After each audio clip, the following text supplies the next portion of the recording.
সুপ্রিয় দর্শক, স্পটলাইট অনুষ্ঠানে আপনাদেরকে স্বাগত জানাচ্ছি। আমাদের স্পটলাইটের আজকের অনুষ্ঠানের অতিথি আমরা বলবো একজন বিশেষ অতিথি, এবং আমরা তাকে পেয়ে খুবই আনন্দিত এবং আপনারা সবাই তাকে চেনেন এবং জানেন। বাংলাদেশে যে নাগরিক অধিকার নিয়ে যে আন্দোলন, বাংলাদেশের জাতীয় স্বার্থ রক্ষার যে আন্দোলন, যে এই আন্দোলনের যিনি মধ্যমণি, যখন আমরা দেখেছি বাংলাদেশের অনেক ইস্যুতে, বিশেষ করে জাতীয় স্বার্থ এবং জাতীয় ইস্যুতে যখন অনেকে চুপ করে বসে থেকেছেন, তিনি তখন কথা বলেছেন। শুধু কথাই বলেননি, রাজপথে নেমে এসে অগ্রণী সৈনিকের ভূমিকা তিনি পালন করেছেন। তিনি আর কেউ নন, জাহাঙ্গীরনগর বিশ্ববিদ্যালয়ের অর্থনীতি বিভাগের অধ্যাপক, এবং তার আরেকটি বড় পরিচয় হচ্ছে তেল, গ্যাস এবং খনিজ সম্পদ এবং বিদ্যুৎ ও বন্দর রক্ষা জাতীয় কমিটির উনি সদস্য সচিব প্রফেসর আনু মোহাম্মদ। আমাদের স্টুডিওতে আজকে উপস্থিত আছেন প্রফেসর আনু মোহাম্মদ। কেমন আছেন আপনি? ধন্যবাদ। আমি যদি শুরুতে জানতে চাই যে যদি আমাদেরকে একটু সংক্ষেপে বলেন যে কেমন লাগছে কানাডা এবং কানাডাতে আসার প্রেক্ষাপটটা, মানে কি কি কাজ নিয়ে আপনি ব্যস্ত সময় কাটালেন? কানাডায় তো আমার ভাই বোনরাও থাকে, আর এছাড়া কানাডায় বেশ কিছু সংগঠনের সাথে আমাদের যোগাযোগ আছে। কানাডার যারা প্রবাসী বাংলাদেশি আছেন কিংবা কানাডার বিভিন্ন হিউম্যান রাইটস এবং এনভায়রনমেন্টালিস্ট অর্গানাইজেশন আছে, তারাও আমাদের সাথে বিভিন্ন সময় সংহতি জানিয়েছেন, কাজ করেছেন। এবং এই যোগাযোগটা আমি মনে করি যে বর্তমান সময়ে, বর্তমান বিশ্বে যে কোনো দেশে, যে কোনো প্রান্তে, বিশ্বের যে কোনো প্রান্তে মানুষের, প্রকৃতির এবং ভবিষ্যতের যে অধিকার রক্ষা, সেই অধিকার রক্ষায় এই বৈশ্বিক সংহতিটা খুব দরকার। বাংলাদেশের মানুষও তো এখন সারা পৃথিবীতে ছড়িয়ে আছে, সুতরাং বাংলাদেশের কোনো বিষয় যদি জনগণের অধিকার বা দেশের স্বার্থ রক্ষা করতে হয়, তাহলে প্রবাসী বাংলাদেশি যারা আছেন তাদেরও ভূমিকা অনেক বেশি, এবং সেই প্রবাসী বাংলাদেশিদের ভূমিকা বাংলাদেশের সরকারের নীতি নির্ধারণের ক্ষেত্রে বা বাংলাদেশের জনগণের জনমত গঠনের ক্ষেত্রেও গুরুত্বপূর্ণ। সেই জন্য আমি সবসময় এই বৈশ্বিক যোগাযোগের ব্যাপারে মনে করি যে এটা গুরুত্বপূর্ণ, এবং সেটাই এবার কানাডা, সেটা আমরা সেই যোগাযোগটাও একটা কারণ। আরেকটা হচ্ছে যে কানাডা বিশ্বের একটা দেশ যেখানে সামাজিক নিরাপত্তা সহ রাজনৈতিক বৈশ্বিক ভূমিকার ক্ষেত্রে তার যে অবস্থান এবং কানাডার যে বিশাল সম্পদ, কানাডার যে বিশ্বব্যাপী তার যে ভূমিকা, সেগুলো সম্পর্কে অনুসন্ধান এবং অধ্যয়নও গুরুত্বপূর্ণ। আমি অর্থশাস্ত্রের পড়াই এবং পড়ি এবং লেখালেখি করি, তো সেই ক্ষেত্রে উত্তর আমেরিকা এবং উত্তর আমেরিকার মধ্যে যুক্তরাষ্ট্র, কানাডা, তার মধ্যে আবার অনেক পার্থক্য আছে, তাদের বৈশ্বিক বিভিন্ন ভূমিকা আছে। তো সেগুলো জানা বোঝা, সেটা আমি মনে করি যে শিক্ষক হিসেবে সেটা আমাকেও সমৃদ্ধ করে, এবং সেটা আমি আবার শিক্ষার্থীদের মধ্যে নিয়ে যেতে পারি, লেখালেখির মধ্যে নিতে পারি। সেই অনুসন্ধান এবং অধ্যয়নটাও আমার একটা অন্যতম কাজ। আমি যদি আপনার উত্তরের প্রেক্ষিতে যদি জিজ্ঞেস করি, একটি গুরুত্বপূর্ণ বিষয় অবশ্য আপনি বলেছেন যে আমেরিকা এবং কানাডা দুটির প্রেক্ষাপট ভিন্ন। আপনি একজন পরিবেশ আন্দোলনের অন্যতম মধ্যমণি এবং পরিবেশ নিয়ে দীর্ঘদিন ধরে কাজ করছেন। আমি যদি সংক্ষেপে দুই দেশের মধ্যকার একটু তুলনা করতে বলি, যে দুই দেশের সরকার কিংবা দুই দেশের জনগণ আপনার কাছে কেমন মনে হয়েছে যে তুলনামূলক বিচারে কানাডা এবং আমেরিকা কারা বেশি সচেতন পরিবেশ নিয়ে, কোথায় বেশি কাজ হচ্ছে? পরিবেশ ব্যাপারটা হচ্ছে সামগ্রিকভাবে একটা দেশের সরকার বা একটা দেশের ব্যবস্থা মানুষকে কতটা গুরুত্ব দেয় তার উপরে নির্ভর করে পরিবেশকে কতটা গুরুত্ব দেবে। অনেক সময় আমাদের অনেক লোকজন না বুঝেই বলেন কিংবা দায়িত্ব এড়ানোর জন্য বলেন যে পরিবেশ ব্যাপারটা হচ্ছে খুব শৌখিন ব্যাপার, পরিবেশ ব্যাপারটা গুরুত্ব দেওয়াটা এটা যাদের অনেক সম্পদ আছে তাদেরই দেওয়া সম্ভব। ঠিক না, আসলে যে কোনো সমাজ যদি সেই দেশের মানুষকে গুরুত্ব দেয় তাহলে তাকে পরিবেশকে গুরুত্ব দিতে হবে। কারণ বাতাস যদি বিশুদ্ধ না থাকে, পানি যদি বিশুদ্ধ না থাকে, আপনার যে আবহাওয়া এবং আপনি যে চারপাশ, সেটা যদি আপনার জীবনযাপনের অনুকূল না হয় তাহলে আপনি সুস্থ জীবনযাপন, দীর্ঘ জীবন এবং একটা উৎপাদনশীল জীবন সেটা সম্ভব হয় না। তো তার ফলে এটা আমরা দেখি যে অনেক দেশ অনেক গ্রোথ হচ্ছে, প্রবৃদ্ধি হচ্ছে। বাংলাদেশেও যেমন এখন আমরা প্রবৃদ্ধি হচ্ছে, কিন্তু আমরা শ্বাস নিতে পারছি না, বিশুদ্ধ পানি পাচ্ছি না, আমাদের সন্তানেরা নানান রকম রোগে ভুগে আক্রান্ত হচ্ছে, উৎপাদনশীল যে জীবন সেটা ক্ষতিগ্রস্ত হচ্ছে।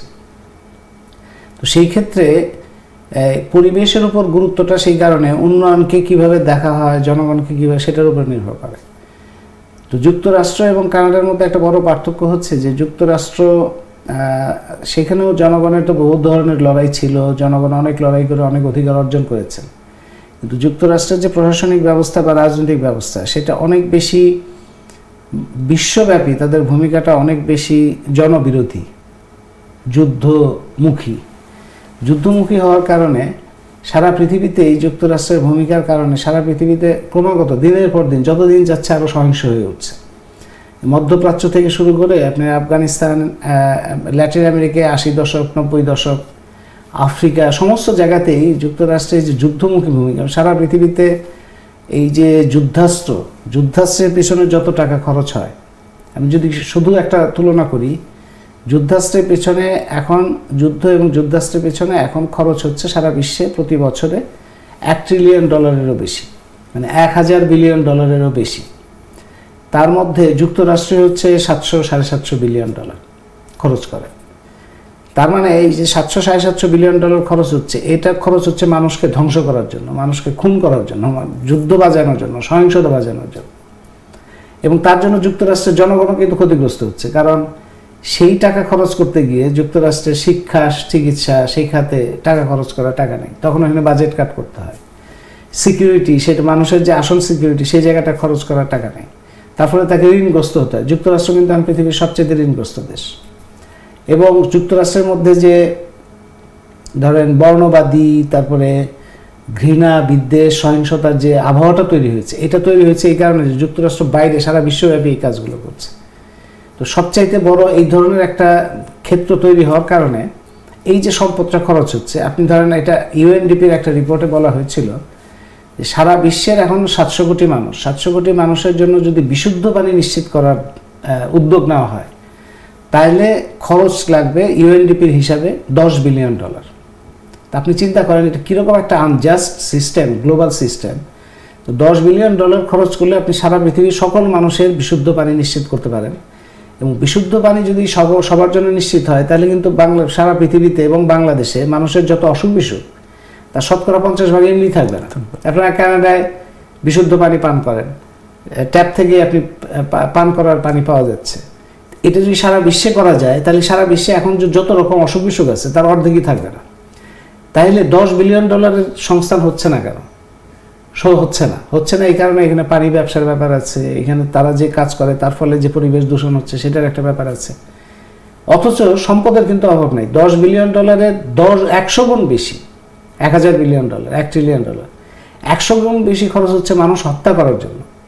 পরিবেশ যার ফলে আপনি এই যে কেমিক্যাল ওয়ার, অস্ত্রের যে গবেষণা, পারমাণবিক গবেষণা, সেগুলির মধ্যে কিন্তু পরিবেশ দূষণ হচ্ছে। এবং এই পৃথিবীতে একটা অখণ্ড পৃথিবী, যে কোনো একটা প্রান্তে বাতাস দূষণ হলে, সমুদ্র দূষণ হলে, নদী দূষণ হলে, বন উজাড় হলে, সেটা সারা পৃথিবীর মানুষকেই কিন্তু এফেক্ট করে। তো সুতরাং যুক্তরাষ্ট্র নেতৃত্বে এই যে যুদ্ধমুখী তৎপরতা, সেটার ফলে সারা বিশ্বই একটা শুধুমাত্র অশান্তি তৈরি হচ্ছে, সহিংসতা তৈরি হচ্ছে তা না, মানুষের জীবনটাই অনিশ্চিত হয়ে যাচ্ছে। এবং অনেক বেশি যেটা সম্ভাবনা, মানুষ এর চাইতে অনেক ভালোভাবে বেঁচে থাকার অধিকার এবং সুযোগ পৃথিবীতে আছে। তো কানাডা এই পুরো যুক্তরাষ্ট্রের এই পুরো মডেলের মধ্যে কানাডা প্রবেশ করে নাই, কিংবা কানাডার ভেতরে বহুদিনের আন্দোলন, সংগ্রাম ইত্যাদির কারণে কানাডার মধ্যে এটার বিরোধিতা আছে। কানাডার মধ্যেও যুক্তরাষ্ট্রের সমর্থক লোকজন আছে এবং যুক্তরাষ্ট্রেরও চাপ আছে যাতে কানাডা তার সাথে সবসময় থাকে। সেটা নিয়ে একটা টেনশন আছে কানাডা এবং যুক্তরাষ্ট্রে। কিন্তু কানাডা যেহেতু সামরিক খাতে এত বেশি ব্যয় করছে না, সেই কারণে তাদের পক্ষে কিন্তু জনগণের জন্য ব্যয় করা সহজ হচ্ছে। এবং তার ফলে এখানে সোশ্যাল সিকিউরিটি সিস্টেমটা অনেক ভালো। যুক্তরাষ্ট্রে যেমন আপনার ওই যে রাইফেলস অ্যাসোসিয়েশন, সেই রাইফেলস অ্যাসোসিয়েশনের প্রভাবে সেখানে সবার হাতে হাতে অস্ত্র যেখানে সেখানে বিক্রি হয়, এবং তার ফলে শুটিংয়েই কয়েক হাজার মানুষ মারা যায়। মাইকেল মুর একবার হিসাব দেখিয়েছিলেন যে 11,000 মানুষ প্রতি বছর এই বন্দুকের কারণে মারা যায়। তো এর চাইতে বড় সন্ত্রাসী তৎপরতা আর কি হতে পারে? কানাডা সেই কারণে এই ধরনের জিনিসগুলো না থাকার কারণে সেই চিকিৎসা খাতে বেশি ভালো ব্যবস্থা তুলনামূলকভাবে যুক্তরাষ্ট্রের চাইতে অনেক ভালো ব্যবস্থা এখানে চিকিৎসা, শিক্ষার ক্ষেত্রটা ভালো, এবং সোশ্যাল সিকিউরিটি সিস্টেমও তুলনামূলকভাবে ভালো। পাশাপাশি পরিবেশের ব্যাপারে অনেক বেশি গুরুত্ব দেওয়ার এখানে আমরা দেখি যে পানি, বাতাস এবং গাছপালা, বন এগুলো রক্ষার ব্যাপারে অনেক বেশি গুরুত্ব দিচ্ছে। তার ফলে যুক্তরাষ্ট্রের যেখানে ধরেন পরিবেশ দূষণের ক্ষেত্রে এই দায়িত্ব যদি দেশের ভেতরে থাকে তাহলে সারা বিশ্বের থাকবে। তো যুক্তরাষ্ট্র শুধুমাত্র দেশের ভিতরে যেই অশান্তিটা তৈরি করছে তা না, সারা বিশ্বব্যাপী আপনার কিয়োটো প্রোটোকলকে অস্বীকার করা, সম্প্রতি প্যারিস এগ্রিমেন্টকে অস্বীকার করা, সারা বিশ্বব্যাপী গ্লোবাল ওয়ার্মিং এবং এই যে ক্লাইমেট চেঞ্জে তার ভূমিকা হচ্ছে সবচাইতে বেশি, সেই দায়িত্বটা গ্রহণ না করে সারা বিশ্ব, শুধুমাত্র যুক্তরাষ্ট্র, সারা পৃথিবীর জন্য তা একটা অশান্তি তৈরি করছে। তো আমি মনে করি যুক্তরাষ্ট্রের ভেতরেও এটার বিরুদ্ধে প্রতিবাদ আছে, প্রতিরোধ আছে, জনগণ আছে, যাদের সাথে আমরা মনে করি যে আমাদের যোগাযোগ থাকা উচিত, বৈশ্বিক সংহতি তৈরি করা উচিত। এবং কানাডা এই যে যুদ্ধের পেছনে বেশি খরচ না করলে কিংবা অন্য দেশে অশান্তি তৈরি করার জন্য চেষ্টা না করলে যে দেশটা আরও অনেক বেশি মানবিক হতে পারে, আরও বেশি পরিবেশ অনুকূল হতে পারে, সেটার একটা দৃষ্টান্ত কানাডা হতে পারে। ধন্যবাদ, এটা জেনে আমাদের খুবই ভালো লাগলো। আমি সরাসরি একদম জাতীয় কমিটির প্রসঙ্গে চলে যাব। আপনারা সম্ভবত 1994 সালে জাতীয় কমিটি যাত্রা, 98 সালে, তো কোন প্রেক্ষাপটে জাতীয় কমিটি যাত্রা শুরু করলো? 97 সালে 14ই জুন, এই কয়েকদিন আগে গেল 14ই জুন, সেই সময় সিলেটের মাগুরছড়ে একটা ভয়াবহ বিস্ফোরণ হয়। সেই ভয়াবহ বিস্ফোরণের সময় ওই গ্যাস ফিল্ডের দায়িত্বে ছিল মার্কিন একটা কোম্পানি, তার নাম হচ্ছে অক্সিডেন্টাল। সেই অক্সিডেন্টালের দায়িত্বে থাকা অবস্থায় যে বিস্ফোরণটা হয়, তদন্ত কমিটি পরিষ্কারভাবে দেখে যে তাদের দায়িত্বহীনতা, ভুল এবং গাফিলতির কারণে এটা হয়েছে। ওই বিস্ফোরণের পর কিন্তু সারা দেশের মানুষ জানতে পারেন যে বাংলাদেশের যে গ্যাস সম্পদ, গ্যাস ব্লকগুলো, সেগুলো বিদেশি কোম্পানির সাথে চুক্তি করা হয়েছে। এটা সম্পর্কে কিন্তু জানাই ছিল না বাংলাদেশের মানুষের। এবং এটা খুবই গোপনে 1993-94 থেকে শুরু হয়েছে এবং 1997 আরেক দফা হয়েছে। এবং সরকার পরিবর্তন, এগুলো, এই ধারাগুলোর কোনো পরিবর্তন হয় না। দেখা যায় যে এইগুলো গোপনে গোপনে নানা রকম চুক্তি হয়। তো সেই সময় আমরা এই মাগুরছড়া বিস্ফোরণের জন্য যারা দায়ী তাদের কাছ থেকে ক্ষতিপূরণ আদায় করা, এবং পাশাপাশি আমরা সেই সময় জানতে পারি যে চুক্তি যেগুলো হয়েছে সেগুলো জাতীয় স্বার্থ বিরোধী। সেই চুক্তিগুলো নিয়ে কথা বলার মধ্যে দিয়েই আমাদের এই জাতীয় কমিটিটা জন্ম হয়। এবং প্রথমেই আমরা যখন এটা জানতে পারি যে গ্যাস রপ্তানি করার প্রকল্প নেওয়া হচ্ছে, বাংলাদেশে গ্যাস খুব সীমিত, অথচ মার্কিন কোম্পানি সেই গ্যাস ভারতে রপ্তানি করবে, এরকম একটা প্রকল্প নিয়ে অগ্রসর হচ্ছে, তখন এই গ্যাস রপ্তানি বিরোধিতা, প্রোডাকশন শেয়ারিং কন্ট্রাক্ট যেটা হয়েছে জাতীয় স্বার্থ বিরোধী, সেটার ব্যাপারে প্রশ্ন তোলা এবং মাগুরছড়া ক্ষতিপূরণ আদায়, এইটাকে কেন্দ্র করেই অনেকগুলো রাজনৈতিক দল এবং বিভিন্ন ব্যক্তিবর্গ মিলে এই জাতীয় কমিটিটা হয় এবং সেটা কাজ শুরু করে 98 সালে। শুরুটা এইভাবে, এবং প্রথম কয়েক বছরে আমাদের প্রধান আন্দোলনই ছিল গ্যাস রপ্তানি বিরোধিতা করা, এবং সেটা আমরা একটা পর্যায়ে সফল হই, যার ফলে বাংলাদেশে সিএনজি এর মাধ্যমে পরিবেশ দূষণ থেকে একটা বড় রক্ষা পাওয়া গেছে। এই গ্যাস যদি রপ্তানি হতো তখন, তাইলে এখন প্রতি বছর আমাদের 25-30 হাজার কোটি টাকা বাড়তি লাগতো তেল আমদানি করতে। তো সেগুলোর দিক থেকে এটা একটা বড় বিপদ থেকে বাংলাদেশ রক্ষা পেয়েছে সেই সময় গ্যাস রপ্তানি বন্ধ করার কারণে। আপনি বিশ্বের বিভিন্ন দেশ ভ্রমণ করেন, কাজের জন্য যান, বেড়ানোর জন্য যান, বেসিক্যালি প্রবাসীদের অনেক আগ্রহ বাংলাদেশ নিয়ে সবসময়, বিশেষ করে বাংলাদেশের রাজনীতি। একজন শিক্ষাবিদ এবং একজন সচেতন মানুষ হিসেবে বাংলাদেশকে এখন কোথায় দাঁড়িয়ে আছে এই বাংলাদেশ, আপনি কিভাবে মূল্যায়ন করবেন? বাংলাদেশের একটা বড় সম্পদের জায়গা, বাংলাদেশে তো বিশাল সম্ভাবনা আছে। ছোট দেশ, মানে ভৌগোলিকভাবে ছোট, কিন্তু জনসংখ্যার বিচারে কিন্তু বাংলাদেশ ছোট দেশ না। 16 কোটি মানুষের দেশ, এটা তো ছোট দেশ বলা যায় না। তো সেই হিসেবে 16 কোটি মানুষ, এতটুকু একটা জায়গা, সেটা নিয়ে অনেকেই বলেন যে এত ছোট জায়গা মানুষ কিভাবে এটা অগ্রসর হবে বা কিভাবে উন্নয়ন সম্ভব। তা আমরা ধরেন, আমি বহুদিন থেকে তো লেখালেখি করি এবং আমি অনুসন্ধান করি, বিচার বিশ্লেষণ করার চেষ্টা করি, অন্যান্য দেশের সাথে তুলনামূলকভাবে আলোচনাও করার চেষ্টা করি, এবং সেগুলির মধ্যে দিয়ে আমি নিশ্চিত বহুদিন আগের থেকে, এবং লেখালেখিও করেছি, যে বাংলাদেশের যে এক একটা দেশের তো এক একটা ধরন থাকে, এক একটা দেশের এক এক ধরনের সম্পদ থাকে, এক একটা দেশের এক এক ধরনের সুযোগ থাকে। বাংলাদেশের সুযোগ, সম্পদ এবং সম্ভাবনাগুলো যদি ঠিকমতো বিচার করা যায় এবং সেই অনুযায়ী নীতি গ্রহণ করা যায়, তাহলে বাংলাদেশের মানুষ এর চাইতে অনেক ভালো অবস্থায় থাকার কথা। বাংলাদেশে ধরেন যে রকম উর্বর জমি আছে, সেরকম উর্বর জমি পৃথিবীর খুব কম দেশে আছে। 3 ফসলি জমি সারা পৃথিবীতে, সারা বছরে যে কোনো সময় যে কোনো জায়গায় আপনার কোনো গাছ লাগানোর জন্য, ফসল ফলানোর জন্য তেমন কোনো পরিশ্রম করতে হয় না। সেরকম একটা ক্ষেত্রটা তৈরি হয়েছে বাংলাদেশের পানি সম্পদের জন্য। বাংলাদেশে এই যে নদী, নালা, খাল, বিল যে জমে আছে, সেটার কারণে মাটির নিচের পানি এবং মাটির উপরের পানি দুইটাতেই বাংলাদেশ খুব সমৃদ্ধ। আর তার পাশাপাশি আছে একটা বিশাল জনগোষ্ঠী যারা প্রত্যেকেই সম্পদ তৈরি করতে পারেন এবং প্রত্যেকেই তার এই সম্পদের বিতরণে ভূমিকা পালন করতে পারেন। এবং সম্প্রতি যেমন বিশ্বের যখন সংকট হলো, ফিনান্সিয়াল ক্রাইসিস, সেই সময় বিশ্বের যারা শীর্ষস্থানীয় অর্থনীতিবিদ তারাই বলেছেন যে বাংলাদেশ এই সংকট থেকে রক্ষা পেয়েছে কারণ ডেমোগ্রাফিক ডিভিডেন্ডের জন্য, মানে এই যে জনসংখ্যা, বিপুল জনসংখ্যা, তার ফলে যে বিশাল বাজার, এটার কারণে বাংলাদেশ কোনো সময়ই ওই ধরনের ক্রাইসিসের মধ্যে পড়বে না, কারণ মানুষ কোনো না কোনোভাবে তো তার অ্যাক্টিভিটি, তার ইকোনমিক অ্যাক্টিভিটি থাকবেই এবং সেই ক্রেতাও। সুতরাং মার্কেট সবসময় একটা বড় মার্কেট।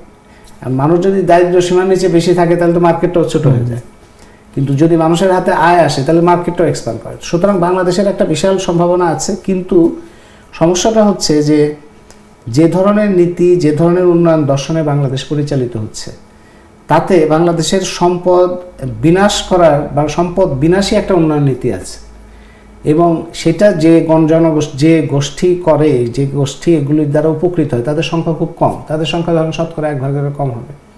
এখন তাদের কাছে উন্নয়ন মানে কি? যেমন ধরেন কিছুদিন আগে, কয়েকদিন আগে চট্টগ্রাম, পার্বত্য চট্টগ্রামে পাহাড় ধসে 156 জন মানুষ মারা গেছে।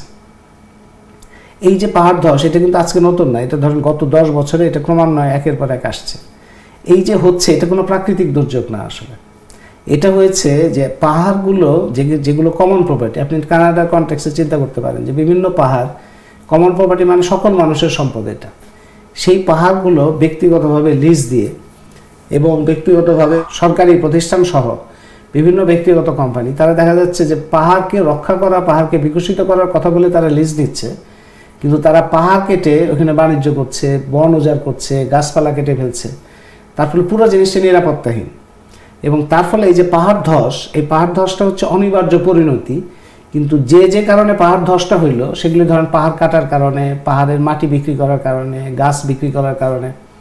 তার ফলে কিন্তু যদি শুধুমাত্র জিডিপির দিক থেকে দেখেন, জিডিপি কিন্তু বাড়লো এই সমস্ত কাজের মধ্যে দিয়ে, কিন্তু সামগ্রিকভাবে মানুষের নিরাপত্তাহীনতা বাড়লো এবং উন্নয়নের এই ধরনটা একটা দীর্ঘমেয়াদী ক্ষেত্রে বাংলাদেশের জন্য বিপজ্জনক হলো।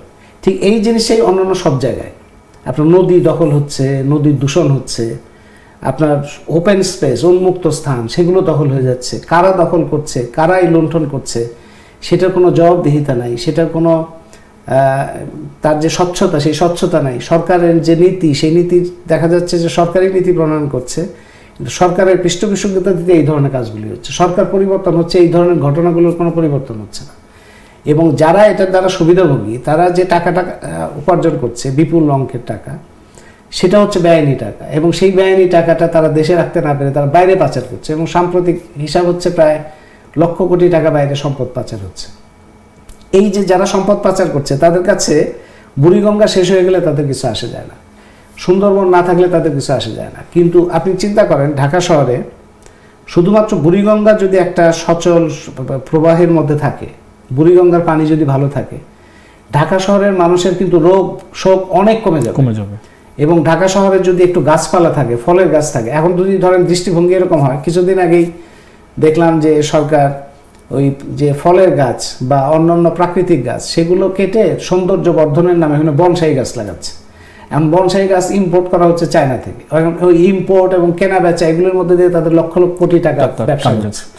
এই ধরনের তৎপরতাটা এটা বোঝায় যে বাংলাদেশের যে নিজস্ব বৈশিষ্ট্য, বাংলাদেশের যে প্রাকৃতিক শক্তি, বাংলাদেশের যে প্রাকৃতিক সম্পদ এবং মানুষের সাথে, প্রকৃতির সাথে সম্পর্ক করে উন্নয়ন যে ধরনের হওয়া উচিত, তার সম্পূর্ণ বিপরীত দিকে চলার কারণে আমাদের যে সম্ভাবনা, সেই সম্ভাবনাটাই বারবার বিপর্যস্ত হচ্ছে। আমরা হয়তো এখন জৌলুস দেখছি, বড় বড় ভবন উঠছে, খুবই দামি গাড়ি, যে সমস্ত গাড়ি হয়তো আপনি টরন্টোতে অত বেশি দেখবেন না, সেই রকম গাড়িও এখানে ঢাকা শহরে ঘোরাফেরা করছে। কিন্তু মানুষের যে দীর্ঘমেয়াদী, তার যে নিরাপত্তা, তার যে সুস্থ জীবন, তার যে শিক্ষিত জীবন, সেই জায়গাটা বারবার মার খাচ্ছে। সেই কারণে আমাদের এটাই হচ্ছে একটা উদ্বেগের বিষয়, কিংবা ধরেন সবসময় সার্বক্ষণিক একটা দুশ্চিন্তার বিষয় যে আমাদের ভবিষ্যৎ প্রজন্ম, আমাদের ভবিষ্যৎ বাংলাদেশ যদি এইভাবে চলতে থাকে, একটা বিশাল সম্ভাবনাময় দেশ কিভাবে একটা বড় ধরনের বিপদের মধ্যে পড়ে, সেটা কিভাবে বিভিন্ন দেশের, ভারতের, চীনের, রাশিয়ার, আমেরিকার, তাদের আবর্জনায় পরিণত হয়, মানে তাদের কয়লা প্ল্যান্ট ফেলে দিচ্ছে, সেই কয়লা প্ল্যান্ট বাংলাদেশে, চিল কয়লা প্ল্যান্ট থেকে সরে আসছে, সেই কয়লা প্ল্যান্ট বাংলাদেশে, রাশিয়া পারমাণবিক বিদ্যুৎ নিয়ে তাদের বহু ধরনের বিপজ্জনক ঘটনা ঘটেছে, সেই পারমাণবিক বিদ্যুৎ কেন্দ্র কোনো রকম নিরাপত্তা ছাড়া বাংলাদেশে বসানো হচ্ছে, সুন্দরবন বিনাশী তৎপরতা হচ্ছে।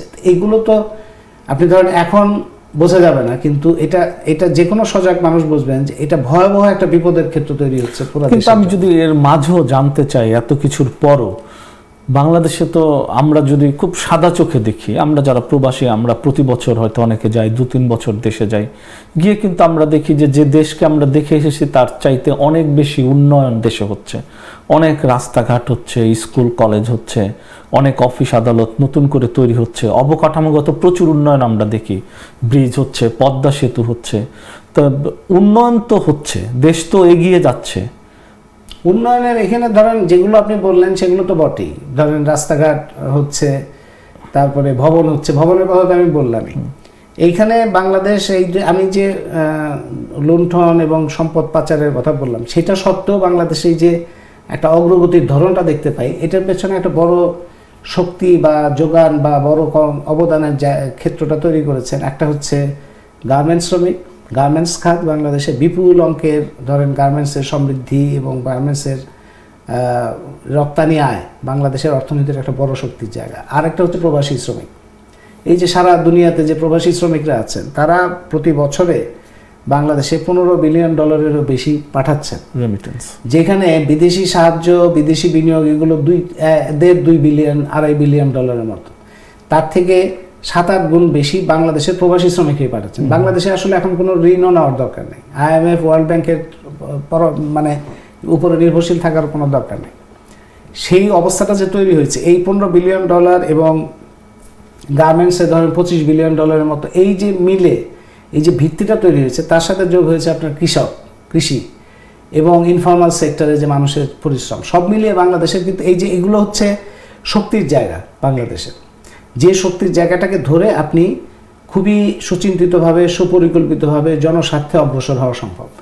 কিন্তু যদি ধরেন আপনি একটা উঁচু বহুতল ভবন তৈরি করা হলো, আপনি দেখলেন যে এটা একটা উন্নয়নের লক্ষণ, কিন্তু সেই ভবন তৈরি করতে গিয়ে আপনার যে পানির প্রবাহ, সে পানির প্রবাহটা শেষ হয়ে গেল, এটা তো হবে না। এটা তো আপনি এই মুহূর্তে আপনার মনে হবে যে বিরাট উন্নয়ন হলো, কিন্তু দীর্ঘমেয়াদী ওখানে মানুষ যারা বসবাস করে তারা বসবাস করতে পারবে না, কারণ ভবিষ্যৎটা সাংঘাতিক নিরাপত্তাহীন হয়ে যাবে। যে কারণে আপনি এখন খোঁজখবর নিলে দেখবেন যে ঢাকা শহরে এবং চট্টগ্রাম শহরে সামান্য একটু বৃষ্টি যদি হয়, সেখানে একটা বিশাল জলাবদ্ধতা তৈরি হয়, কারণ পানি বের হওয়ার কোনো রাস্তা থাকে না, এবং সেখানে সোয়ারেজ সিস্টেম যে সব কিছু মিলে একটা অস্বাস্থ্যকর অবস্থা তৈরি হয়। এই যে বৈপরীত্য, মানে একদিকে আমরা দেখতে পাচ্ছি বেশ জৌলুস, অন্যদিকে একটা প্রাথমিক যে সমস্ত শর্ত, যে আমার নিরাপদ একটা জীবন, আমার একটা বিশুদ্ধ পানি, আমার একটা বিশুদ্ধ বাতাস, এটা এই যে দুইটার মতো বৈপরীত্য তৈরি হচ্ছে, এবং তার ফলে বিশ্বের প্রথম বা দ্বিতীয় সবচেয়ে বেশি বায়ু দূষণের শহর হিসেবে ঢাকা শহর চিহ্নিত হচ্ছে। এটা তো ধরেন একদিকে আমরা দেখতে পাচ্ছি সেতু সড়ক, কিন্তু আমরা যদি বায়ু দূষণটা সবচেয়ে বেশি হয় বাংলাদেশে ঢাকা শহরে, এটা দুইটা মিলিয়ে তো আমাদের চিন্তা করতে হবে যে কোনো একটা জায়গায় প্রবলেম হচ্ছে। মানে অগ্রগতির বিভিন্ন জায়গা আছে, কিন্তু সেই অগ্রগতির জায়গার মধ্যে, সমৃদ্ধির জায়গার মধ্যে কোনো একটা পরিকল্পনা বা কোনো একটা নীতির জায়গাটা প্রবলেম হচ্ছে, যার ফলে এটা ভালনারেবল হয়ে যাচ্ছে, মানে নাজুক হয়ে যাচ্ছে, এবং এটা সাস্টেনেবল হচ্ছে না। সাস্টেনেবল মানে যে উন্নয়নটা আমি টেকসই হিসেবে ধরে রাখতে পারবো। এখন যদি এরকম হয় যে ব্রিজ বানানো হইলো, ফ্লাইওভার বানানো হইলো এমনভাবে যে একটা পর্যায়ে যে সেই ফ্লাইওভার ভাঙতে হবে, এরকম যদি হয়, যেমন আমি খিলগাঁও এলাকায় থাকি, সেই খিলগাঁও এলাকায় একটা বিশাল ফ্লাইওভার হচ্ছে, ধরেন গত 4-5 বছর ধরে এটা কাজ হচ্ছে। একটা পর্যায়ে গিয়ে দেখা গেল যে ফ্লাইওভারের নকশা যেটা, সেই নকশাটা ভুল মানে হচ্ছে বাংলাদেশে তো ডান হাতের গাড়ি চালায়, রাইট, সেই ফ্লাইওভারের নকশাটা করা হয়েছে বাম হাতের দিকে। এইরকম একটা উন্নয়ন আপনি যদি ভুল নকশা হয়, যে ভুল নকশা হইলে ধরেন ফ্লাইওভারের ভুল নকশাটা আপনি একটা পর্যায়ে যেয়ে হয়তো সংশোধন করতে পারবেন, সেটা হয়েছে কিনা সেটা নিয়ে অনেকের প্রশ্ন আছে, যে জোড়াতালি দিয়ে শেষ করা হচ্ছে। কিন্তু পুরো উন্নয়ন দর্শনটা, সামগ্রিক দেশের উন্নয়ন যদি একটা ভুল নকশা দিয়ে চলতে থাকে, এইটা তো আপনার একটা বড় ধরনের বিপদ তৈরি করবে। সেটি আমরা প্রশ্ন করি যে প্রবাসী শ্রমিক, গার্মেন্টস শ্রমিক, কৃষক, এই বিশাল জনগোষ্ঠীর ইনফর্মাল সেক্টর, তাদের বিশাল অবদানের মধ্যে দিয়ে বাংলাদেশে যে সম্ভাবনাগুলি তৈরি হচ্ছে, সেটা যদি কতিপয় লোভী এবং দখলদার গোষ্ঠীর ক্ষমতা আগ্রাসনের কারণে সেইটা যদি বিপর্যস্ত হয়, এটার শিকার তো হবে দেশের বেশিরভাগ মানুষ। যারা ওই দেশে, তারা যদি কেউ চিন্তা করেন যে বাংলাদেশ হচ্ছে আমার টাকা বানানোর জায়গা আর আমার নিজের ভবিষ্যৎ হচ্ছে অন্য কোনো জায়গায়, তাইলে তো তার ওই কানেকশনটা তৈরি হয় না বা দায়িত্বশীলতা তৈরি হয় না। কিংবা ওই দায়িত্বশীলতা তৈরি হলে সে যদি বাইরেও থাকে, সে যদি মনে করে যে হ্যাঁ ওখানে প্রাণ, প্রকৃতি, পরিবেশ এবং মানুষের স্বার্থ সবগুলি মিলিয়ে আমাদের করতে হবে। যেমন আপনি শিক্ষা চিকিৎসার কথা বললেন, শিক্ষা খাতে ধরেন কানাডার সাথে যদি আপনি চিন্তা করেন, কানাডায় আপনি 12 গ্রেড পর্যন্ত সকলে ফ্রি পড়াশোনা করে, সেখানে তাদের স্কুল বাসে সবাই যায়, তাদের নানা রকম সাপোর্ট এবং তাদের পড়ানোর যে সিস্টেম সেটার মধ্যে দিয়ে তার একটা নিজস্ব সৃজনশীলতার বিকাশটা ঘটে। বাংলাদেশে এখন ওই যে পাবলিক এডুকেশন বলতে যা বোঝায় সেই জিনিসটা পুরোপুরি বিপর্যস্ত। পাবলিক এডুকেশনের জায়গায় এখন শিক্ষাটা হয়ে দাঁড়াচ্ছে একটা বড় ধরনের বাণিজ্যের জায়গায়, এবং সেখানে বিপুল ব্যয়বহুল একটা শিক্ষার জায়গাটা তৈরি হয়েছে। তার ফলে আপনি হয়তো স্কুল ভবন টবন দেখতে পাচ্ছেন, অনেক বাণিজ্যিক প্রাইভেট স্কুল, কিন্তু শিক্ষার অধিকার বলতে যা বোঝায় যে সকলে একই মানসম্পন্ন, অভিন্ন মানসম্পন্ন একটা শিক্ষার মধ্যে দিয়ে নিজে শিক্ষিত এবং সৃজনশীল হয়ে উঠবে, সেই জায়গাটা কিন্তু ক্রমাগত কঠিন হয়ে যাচ্ছে। চিকিৎসার ক্ষেত্রেও তাই, আপনি হয়তো অনেক ডায়াগনস্টিক সেন্টার, প্রাইভেট ক্লিনিক দেখতে পাচ্ছেন ঢাকা শহরে, কিন্তু চিকিৎসার যে অধিকারটা সেটা মানুষের জন্য আরও কঠিন হয়ে যাচ্ছে এই কারণে যে পাবলিক হেলথ কেয়ার সিস্টেম সেটা গুরুত্ব পাচ্ছে না, এখন পুরোটাই হচ্ছে প্রাইভেটাইজেশন। তার ফলে পাবলিক একটা মেডিকেল কলেজ হাসপাতালের ডাক্তার, তারও একটা ইনকাম করার জন্য প্রাইভেট ক্লিনিকে দৌড়াদৌড়িটাই তার একটা বড় মনোযোগের জায়গা হয়ে দাঁড়ায়। পাবলিক ইউনিভার্সিটির শিক্ষক, তার একটা বড় মনোযোগের জায়গা হচ্ছে প্রাইভেট ইউনিভার্সিটিতে পার্ট টাইম পড়ানো।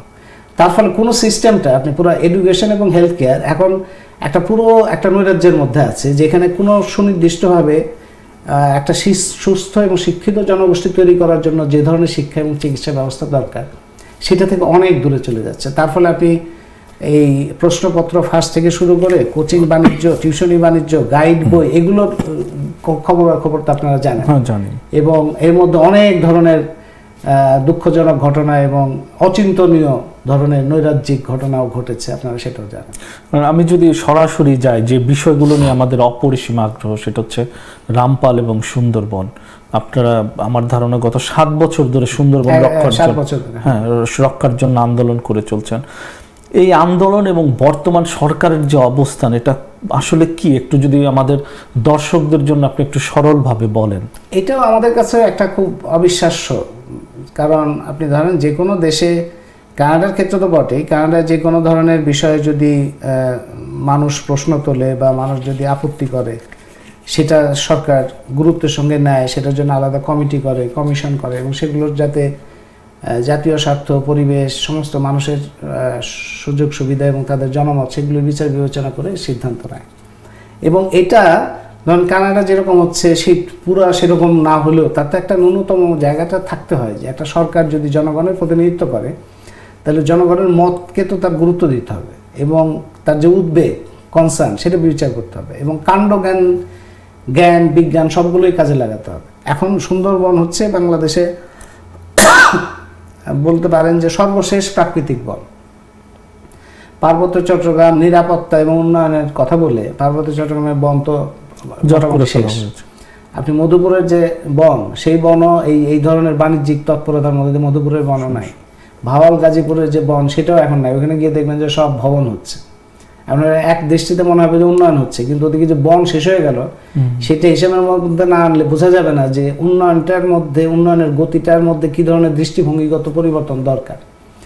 তার ফলে সুন্দরবনটা এখন শেষ বন, এবং সুন্দরবনে একটা বড় গুরুত্ব হচ্ছে যে এটা বাংলাদেশের উপকূলে বিশাল জনগোষ্ঠী 5 কোটি মানুষের জন্য একটা প্রাকৃতিক প্রতিরক্ষা ব্যবস্থা, এবং প্রাকৃতিক প্রতিরক্ষা ব্যবস্থাটা এটা আমাদের জন্য বড় একটা আশীর্বাদ, আমাদের জন্য বড় একটা সম্পদ। এখন যে ক্লাইমেট চেঞ্জ নিয়ে ধরেন জলবায়ু পরিবর্তনের কারণে বাংলাদেশ যে একটা খুবই নাজুক অবস্থার মধ্যে পড়েছে, ঝুঁকির মধ্যে পড়েছে, সেটা থেকে রক্ষা পাওয়ার জন্য সুন্দরবন আমাদের জন্য একটা বড় অবলম্বন। সেই ক্ষেত্রে একটা কাণ্ডজ্ঞানী বলে যে এরকম একটা সম্পদ আমাদের যেটা আছে, সেটা কোনোভাবে ক্ষতি হয় এরকম কোনো কিছু করা উচিত না। এটা কোনোভাবে ক্ষতি হয় এমন কোনো উদ্যোগ গ্রহণ, যে কোনো যার ধরেন ন্যূনতম বোধ আছে, দায়িত্ববোধ আছে, তারা করবে না। সেই ক্ষেত্রে এই যে রামপাল বিদ্যুৎ কেন্দ্র এবং রামপাল বিদ্যুৎ কেন্দ্রর সিদ্ধান্ত নেওয়ার পরে আরও অনেক ব্যবসায়িক গ্রুপ তারা যে জমি জমা নিয়ে সুন্দরবনের চারপাশ ঘেরাও করে বিভিন্ন ধরনের বাণিজ্যিক তৎপরতার মধ্যে ঢুকতে যাচ্ছে, সেইটা যে সুন্দরবনের জন্য ভয়াবহ হবে সেইটা বাংলাদেশের, ভারতের এবং আন্তর্জাতিক সকল বিশেষজ্ঞরা বলছেন। এবং বাংলাদেশের মানুষ, সকল পর্যায়ের মানুষ, আমি তো নিশ্চিত যে আমি এটা প্রধানমন্ত্রীর উদ্দেশ্যে বলেছিও বিভিন্ন সময়, যে আপনি যদি অভয় দেন আপনার দলের লোকজনদের, আপনার ক্যাবিনেটে, আপনার পুলিশ বাহিনী, আপনার সামরিক বাহিনী, সবাইকে যদি অভয় দেন যে পরিষ্কার করে কথাটা বলতে, তাহলে দেখবেন যে শতকরা 99 জন বলবে যে এই রামপাল বিদ্যুৎ কেন্দ্র করা ঠিক হবে না, সুন্দরবনকে রক্ষা করা উচিত। তাহলে এই ব্যাপক জনমত, দেশি আন্তর্জাতিক সকল বিশেষজ্ঞদের মত, ইউনেস্কোর মতো দায়িত্বশীল প্রতিষ্ঠান, সকলের মত কিন্তু একই এবং সকলের বিশ্লেষণও একই। কিছুদিন আগে এক মন্ত্রী মহোদয় বললেন যে জাতীয় কমিটি যে সমস্ত প্রশ্ন তুলছে সেটা কেন ইউনেস্কোর সাথে মিলে যাচ্ছে, মানে বলতে চাইলেন যে আমরা ইউনেস্কোকে বললাম। আসলে এই যে মিলে যাচ্ছে, সবারটাই মিলে যাচ্ছে এই কারণে আপনি সায়েন্টিফিক এভিডেন্স বা আপনি যদি বৈজ্ঞানিক তথ্যপাত্য দিয়ে কথা বলেন, তাহলে আপনি দেশের, বিশ্বের যে প্রান্তেই থাকেন না কেন আপনার কথা একই হবে। আপনি পানির মধ্যে হাইড্রোজেন কয়টা, অক্সিজেন কয়টা, এটা ঢাকা শহরে যেরকম হবে টরন্টোতেও তাই হবে, একই রকম হবে যদি আপনি ল্যাবরেটরিতে পরীক্ষা করেন। সেই জন্য যারা এই বৈজ্ঞানিক তথ্য ভিত্তিতে কথা বলছে যে এরকম একটা ম্যানগ্রোভ ফরেস্ট, সে কিভাবে বায়ু দূষণ হবে রামপাল বিদ্যুৎ কেন্দ্র হলে, কিভাবে পানি দূষণ হবে, এবং যে টেকনোলজি আছে সেই টেকনোলজি কতটা পারবে এবং কতটা তার পক্ষে সারা পৃথিবীর যত সর্বোচ্চ টেকনোলজিও কতটা করতে পারবে, সেটা নিয়ে তো সারা পৃথিবীর মানুষ যারা এই তথ্যগুলো নিয়ে কাজ করবেন তারা তো পরিষ্কারভাবে সিদ্ধান্তে আসছেন যে সুন্দরবনকে বাঁচানো যাবে না যদি এই বিদ্যুৎ কেন্দ্র হয়। এবং যদি সুন্দরবন না বাঁচে, বাংলাদেশও একটা ভয়াবহ অরক্ষিত অবস্থার মধ্যে পড়বে। এই যে প্রাকৃতিক দুর্যোগ বাড়ছে, ক্লাইমেট চেঞ্জ বাড়ছে, তখন এই 5 কোটি মানুষ তো সরাসরি, এবং বিভিন্ন সমীক্ষায় দেখা যাচ্ছে যে এইটার যে দূষণটা, সেই দূষণটা নরসিংদী থেকে কলকাতা পর্যন্ত বিস্তৃত হবে, মৎস্য সম্পদ ব্যাপকভাবে ক্ষতিগ্রস্ত হবে। 5 কোটি মানুষ এই যে প্রাকৃতিক দুর্যোগের মুখে পুরোপুরি অরক্ষিত হয়ে যাবে। 35 থেকে 40 লাখ মানুষ তাদের জীবন জীবিকা বিনষ্ট হবে। এগুলো তো পরিষ্কার বোঝা যাচ্ছে। এত ডাইরেক্ট এভিডেন্স থাকা সত্ত্বেও এবং সারা পৃথিবীর এবং দেশের সকলের মতামত থাকা সত্ত্বেও সরকার কি কারণে এতটা অনড় হতে পারেন, এটা আমাদের কাছে অবিশ্বাস্য লাগে। কিন্তু আমি যদি সরাসরি বলি আপনাকে, এরকম কথা তো বলা হচ্ছে যে তারা এই রামপাল যে বিদ্যুৎ কেন্দ্রটি করতে যাচ্ছে, এটি মানে খুবই অত্যাধুনিক পদ্ধতি ব্যবহার করা হবে, অত্যাধুনিক যন্ত্রপাতি ব্যবহার করা হবে, এবং আমরা এমনও শুনেছি যে বলা হচ্ছে যে এমন উচ্চতা সম্পন্ন চিমনি ব্যবহার করা হবে যাতে ধোঁয়াটা এত উপরে চলে যাবে যে সুন্দরবনের আসলে কোনো ক্ষতি হবে না। আবার এমনও বলা হচ্ছে যে তারা বলেছেন যে এক্সপার্ট যারা এটার পক্ষে কাজ করছেন তারা বলছেন যে বছরের 4 থেকে 5 মাস শুধুমাত্র সুন্দরবনের দিকে বায়ুর বেগটি থাকে, অন্য সময় থাকে না। তাহলে বারবার কেন জাতীয় কমিটি বলছে সুন্দরবন ক্ষতিগ্রস্ত হচ্ছে?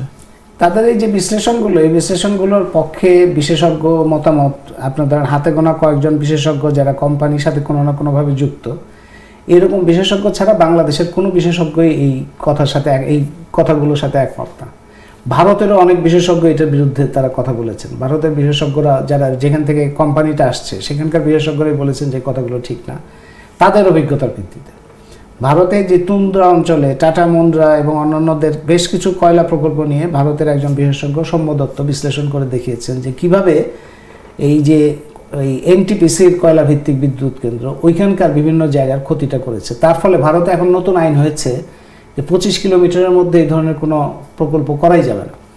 সাম্প্রতিক 30 কিলোমিটার দূরেও, এই যে খাজুরাহো মন্দির, 30 কিলোমিটার দূরেও এনটিপিসির প্রকল্প তারা বাধা দিচ্ছে। এখন সেই এনটিপিসি তো বাংলাদেশে আসছে। সেই এনটিপিসির কাছে যদি এরকম প্রযুক্তি থাকে যে সেই প্রযুক্তি দিয়ে সুন্দরবনের কোনো ক্ষতি হবে না, এটা তারা নিশ্চিত করতে পারে, তাহলে এনটিপিসি ভারতেই কেন বাতিল করছে এই সমস্ত জিনিস? এটা তো একটা ফান্ডামেন্টাল প্রশ্ন। এনটিপিসির সেই ধরনের প্রকল্প, এই ধরনের প্রকল্প শ্রীলঙ্কা বাতিল করলো। এই উপকূলীয় অঞ্চলে তাদের একটা প্রকল্প ছিল, এই 2006 সালে চুক্তি হয়েছিল, তারপরেও 2016 সালে এসে এই কয়েক মাস আগে তারা ওইটা বাতিল করলো যে এটা করা যাবে না, কারণ এটা উপকূলীয় অঞ্চলে ব্যাপক ক্ষতি হবে। চিমনি, আপনার ধরেন কিছু হাস্যকর যুক্তি তারা দিচ্ছে, যেমন ধরেন তারা বলছে যে চিমনি অনেক উঁচু হবে। এখন চিমনি উঁচু হলে যে দূষণটা যাবে সেই দূষণটা তো মহাশূন্যে মিলিয়ে যাবে না, তো এটা তো কোনো না কোনোভাবে আসবে, আরো ছড়াবে। এবং সেই বিশেষজ্ঞরা, আমরা বিভিন্ন বিশেষজ্ঞদের মতামত এই বিষয়ে দেখেছি এবং তাদের সাথে কনসাল্ট করেছি, যারা ধরেন বায়ুমণ্ডল নিয়ে কাজ করেন, তারপরে এই বায়ু দূষণ নিয়ে কাজ করেন। তারা বলেছেন যে এটা যে হাইটটা বলা হচ্ছে সেই হাইটটা অনুযায়ী যখন দূষণটা হবে তখন এটা সুন্দরবনের পুরো সুন্দরবনকে আরও ছড়াবে সুন্দরবনের মধ্যে। মানে এটা নিচু থাকলে একটা জায়গা থাকতো, যতটা জায়গা থাকতো, এটা যত উঁচু হবে তত এটা আরও ছড়াবে। এবং হিসাব করে তারা দেখাচ্ছেন যে এটা খুব সহজে তখন সুন্দরবনের আরেক মাথায় যে ওয়ার্ল্ড হেরিটেজ সাইট যে জায়গাটা আছে, স্পটটা, সরাসরি আক্রমণ করবে। ইউনেস্কো সেটা বলছে, এবং যে কারণে ইউনেস্কো বলছে যে এটা যতই সরকার এই সমস্ত ব্যাখ্যা দিচ্ছে, ইউনেস্কো বলছে যে না, এটা কোনো মতে এটা যে টেকনোলজির কথা বলা হচ্ছে সেই টেকনোলজির পক্ষেও, ধরেন পানি দূষণ যেটা বায়ু দূষণ ঠেকাতে গিয়ে পানি দূষণ হচ্ছে, আবার যখন এটা ঠেকাতে গিয়ে যখন এই একটা নির্দিষ্ট অঞ্চলের যে তারা বলতেছে যে আমরা দূষণ সমস্ত ক্যাপচার করে ফেলব, সেই ক্যাপচার করার যে লিমিট, সেই লিমিটটা সম্পর্কেও অন্যান্য দেশে যা দেখা যায় তাতে 10%-এর বেশি ক্ষতি কমানো যায় না, মানে এই টেকনোলজির ইয়ের কারণে।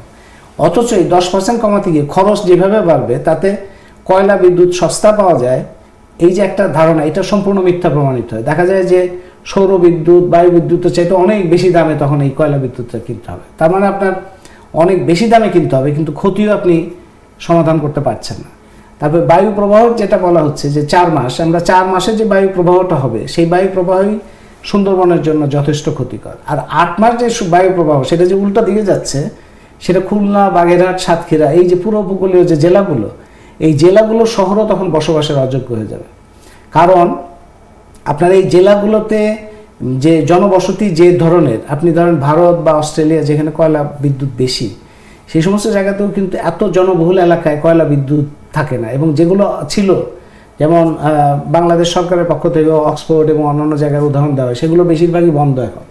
এবং সব দেশের সরকার, চীন, ভারত, সমস্ত দেশের সরকারই কিন্তু এই সমস্ত থেকে আস্তে আস্তে পর্যায়ক্রমে তারা বন্ধ করে দিচ্ছে, কারণ তারা নতুন করে আর যাচ্ছে না। এটা দুইটা কারণে যাচ্ছে না। একটা হচ্ছে এইটা কন্টিনিউ করতে গেলে যে ধরনের পরিবেশের ক্ষতি হয় সেটা সমাধান অযোগ্য, এবং 2 নম্বর হচ্ছে এইটা ক্ষতিটা কমাতে গেলে যে পরিমাণ ব্যয় হয় সেই ব্যয়টা কয়লা বিদ্যুৎ এটা ইকোনমিক্যালি ফিজিবল হয় না।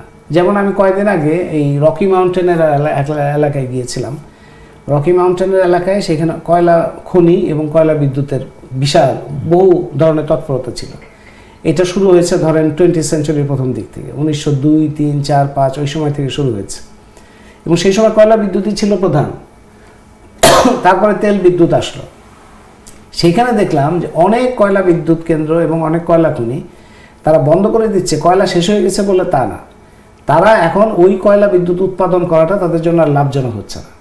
কারণ যত ধরনের রেস্ট্রিকশন ওখানে আনতে হচ্ছে, যত ধরনের টেকনোলজি ব্যবহার করতে হচ্ছে, তাতে ক্ষতিটা হচ্ছে এবং খরচও বেড়ে যাচ্ছে অনেক বেশি। তার ফলে ওইদিন থেকে সরিয়ে আমি ওই পুরো রকি মাউন্টেন থেকে ক্যালগেরি পর্যন্ত আসতে দেখলাম উইন্ড, বাতাসের যে বিদ্যুৎ, বায়ু চালিত যে বিদ্যুৎ, সেই বিদ্যুৎ এবং সৌর বিদ্যুতের সংখ্যা অনেক বেশি বেড়ে গেছে। সব দেশের সরকারই এই সৌর বিদ্যুৎ এবং এই ধরনের বায়ু বিদ্যুৎকে বেশি পরিমাণে উৎসাহিত করছেন। অথচ আপনি চিন্তা করেন কানাডায় বছরে কয়দিন সৌরশক্তি থাকে, সেই তুলনায় বাংলাদেশে তো অনেক বেশি। আপনি ইউরোপে এখন নবায়নযোগ্য জ্বালানি এবং বিদ্যুতের ব্যাপক অগ্রগতি হচ্ছে, তাদের তুলনায় সৌরশক্তি তো বাংলাদেশে অনেক বেশি। তো সুতরাং এই যে দেশগুলোর উদাহরণ টানা হয়, সেই দেশগুলো যখন সরে যাচ্ছে এবং যে দেশ এই এনটিপিসি বিনিয়োগ করছে সেই দেশ নিজেই সরে যাচ্ছে। আপনি ভারত 2021 সালের মধ্যে তারা 1,50,000 মেগাওয়াটের মতো তারা নবায়নযোগ্য জ্বালানির মধ্যে যাচ্ছে। সেইখানে আমাদের 2041 সালে 2050 সাল নাগাদ আমরা 50,000 মেগাওয়াট করব। সেইখানে আমাদের দেখা যাচ্ছে যে সেই পটেনশিয়ালটা আমরা ব্যবহার করতে পারছি না। তার ফলে এটা খুব পরিষ্কার, এবং চীনের ক্ষেত্রেও তাই। চীন তো ড্রাস্টিক্যালি চেঞ্জ করে ফেলছে, কারণ বেইজিং বসবাসের অযোগ্য হয়ে গেছিল। তো এই টেকনোলজি দিয়ে যদি সম্ভবই হইতো, তাহলে ভারত কেন চলে আসে, চীন কেন চলে আসে? এটা হচ্ছে 1 নম্বর। আর 2 নম্বর হচ্ছে যতটুকু ব্যবহার করা সম্ভব সেইটাও তো বাংলাদেশের এই এনটিপিসির যে ট্র্যাক রেকর্ড, বাংলাদেশ সরকারের যে ট্র্যাক রেকর্ড, আমরা তো সরকারের সাথে আমাদের তো মিটিংও হয়েছে, সেই মিটিংয়েও বলেছি যে আপনাদের সচিবালয় থেকে 2-3 কিলোমিটার দূরে হচ্ছে বুড়িগঙ্গা। এই একই তো সরকার, একই তো লোকজন, এই বুড়িগঙ্গা পুরো নর্দমায় পরিণত হইলো, বিষাক্ত হয়ে গেল, সেটা আপনারা কিছুই করতে পারলেন না। সেখানে 400 কিলোমিটার দূরে সুন্দরবনের পাশে মোস্ট মডার্ন এবং সমস্ত ধরনের আপনারা ট্যাকেল করবেন, এটা কি করে হয়? এবং ওইখানে শুধু বায়ু দূষণ না, তো আপনি যে পানি দূষণটা হবে, পশুর নদী এক মাথা থেকে আরেক মাথায় যে জাহাজ যাবে, প্রতিদিন 12-13 হাজার টন কয়লা যাবে। এইটা যে যাবে, এই পুরো সুন্দরবন তো বেঁচে আছে এই জলের উপরে, এই যে নদীর যে খাল টাল অনেকগুলোর উপরে, সেখানে পানি দূষণ হওয়া মানে সেটা পুরো জীবনচক্র নষ্ট করবে। পানি দূষণ হওয়া মানে সেখানে যে খাদ্যচক্র সেটা নষ্ট হবে, মৌমাছি থেকে শুরু করে বাঘ পর্যন্ত। সেটা যখন আক্রান্ত হবে তখন বন আক্রান্ত হবে, বন যখন আক্রান্ত হবে কোটি কোটি মানুষ আক্রান্ত হবে। কিন্তু আরেকটা প্রশ্ন আমার কাছে সবসময় আমার মাথায় মনে হয়, এবং আমরা দেখেছি যে সরকারের পক্ষ থেকে বারবার জাতীয় কমিটিকে ইন্ডিকেট করে বলা হচ্ছে যে ওনারা বলছেন এটা করা যাবে না, কিন্তু বিকল্পটা কি, তারা তো সেটা বলছেন না। বিকল্প অনেক বলেছি আমরা। বিকল্প 1 নম্বর বিকল্প তো খুব সহজ। এখানে এনটিপিসি একটা কোম্পানি, ভারতীয় কোম্পানি, তারা এখানে বিনিয়োগ করছে, এখানে কনস্ট্রাকশন করছে ভারতীয় একটা কোম্পানি, এখানে ঋণ দিচ্ছে ভারতীয় ব্যাংক, এখানে কয়লা সরবরাহ করবে ভারতীয় কোম্পানি। এই এতগুলো যেখানে ভারতীয় কোম্পানি, সেখানে তাদের তো এত কষ্ট করে বাংলাদেশে না আসলেও হয়। বাংলাদেশের সাথে যদি একটা সমঝোতা চুক্তি হয়, তারা ভারতে কোনো একটা নিরাপদ স্থানে করবে এটা এবং বাংলাদেশে বিদ্যুৎ কিনবে, এটা তো সহজ অল্টারনেটিভ। এবং তারা যেহেতু বলছে যে তারা খুব নিরাপদে করবে, তো সে ভারতের কোনো জায়গায় নিরাপদে করলেই তো হয়, কোনো অসুবিধা নেই, আমরা বিদ্যুৎটা কিনি, সুন্দরবনের উপরে এই আক্রমণটা না করলেই হয়। এটা হলো 1 নম্বর অল্টারনেটিভ। 2 নম্বর অল্টারনেটিভ হচ্ছে যে বাংলাদেশে গ্যাস সম্পদ, একটা বিশাল গ্যাস সম্পদের সম্ভাবনা আছে বঙ্গোপসাগরে, স্থলভাগেও আরও গ্যাস পাওয়া যাবে। সেখানে সরকার গ্যাস সংকটের কথা বলে এই ধরনের সুন্দরবন বিনাশী প্রকল্প করছে, অন্যদিকে গ্যাস রপ্তানির চুক্তি করছে সরকার। কি করে এই বৈপরীত্যটা কেন হয়? এর তো সহজ সমাধান হচ্ছে, বাংলাদেশে এই যে গ্যাস যেটা পাওয়া যাবে স্থলভাগে এবং সমুদ্রে, অগভীর সমুদ্রে এবং গভীর সমুদ্রে, সেই গ্যাস দিয়ে ব্যবহার করে আমরা যদি বিদ্যুৎ কেন্দ্র করি, তাহলে গ্যাস ভিত্তিক বিদ্যুৎ কেন্দ্র পরিবেশের দিক থেকে তুলনামূলকভাবে অনেক কম ক্ষতিকর এবং ফসিল ফুয়েলের মধ্যে সবচাইতে নিরাপদ। তারপরে এটা হচ্ছে অনেক খরচ কম। আমাদের এখন গ্যাস ভিত্তিক বিদ্যুৎ উৎপাদন হয়, তাতে খরচ পড়ে 2 টাকারও কম। সেখানে এই রামপালের বিদ্যুৎ কেন্দ্রের যে খরচ, সেটা আন্তর্জাতিক বিশেষজ্ঞরা দেখিয়েছেন যে এখন 9 টাকার কাছাকাছি দেখানো হলেও এটা প্রকৃত খরচ 12-13 টাকা পার হয়ে যাবে। তাহলে আপনি চিন্তা করেন, আপনি গ্যাস ভিত্তিক বিদ্যুৎ কেন্দ্র থেকে অনেক বেশি টাকা খরচ করে আপনি বিদ্যুৎও কিনছেন, আবার সেখানে ক্ষতিকর হচ্ছে। তো এই গ্যাসটা আমাদের নিজেদের হাতে থাকতে কেন আমরা এই কয়লা আমদানির মধ্যে যাব? তো সেইটা হচ্ছে দ্বিতীয়। আর তৃতীয়, এই নবায়নযোগ্য জ্বালানি তো বিশাল সম্ভাবনা আছে, যেটা মধ্যমেয়াদে দীর্ঘমেয়াদে অনেক কিছু হতে পারে। তো আমরা এগুলো বহুদিন ধরে বলেছি, এখন আমরা আরও সুনির্দিষ্টভাবে, আরও কনক্রিটলি স্বল্পমেয়াদী, মধ্যমেয়াদী, দীর্ঘমেয়াদী এভাবে ভাগ করে আমরা একটা বিকল্প মহাপরিকল্পনা সরকারের সামনে উপস্থিত করছি, যাতে কোনো এলএনজি আমদানি করার দরকার হবে না, কয়লা আমদানি করার দরকার হবে না, ঋণ করার দরকার হবে না, পারমাণবিক বিদ্যুৎ কেন্দ্র করার দরকার হবে না। কিন্তু যেটা দরকার হবে সেটা হচ্ছে সরকারের একটা জাতীয় স্বার্থের প্রতি দায়বদ্ধতা এবং এই যে কমিশন ভোগীদের যে আধিপত্য বর্তমান জ্বালানি খাতে, এই কমিশন ভোগীর আধিপত্য থেকে রক্ষা পাওয়া।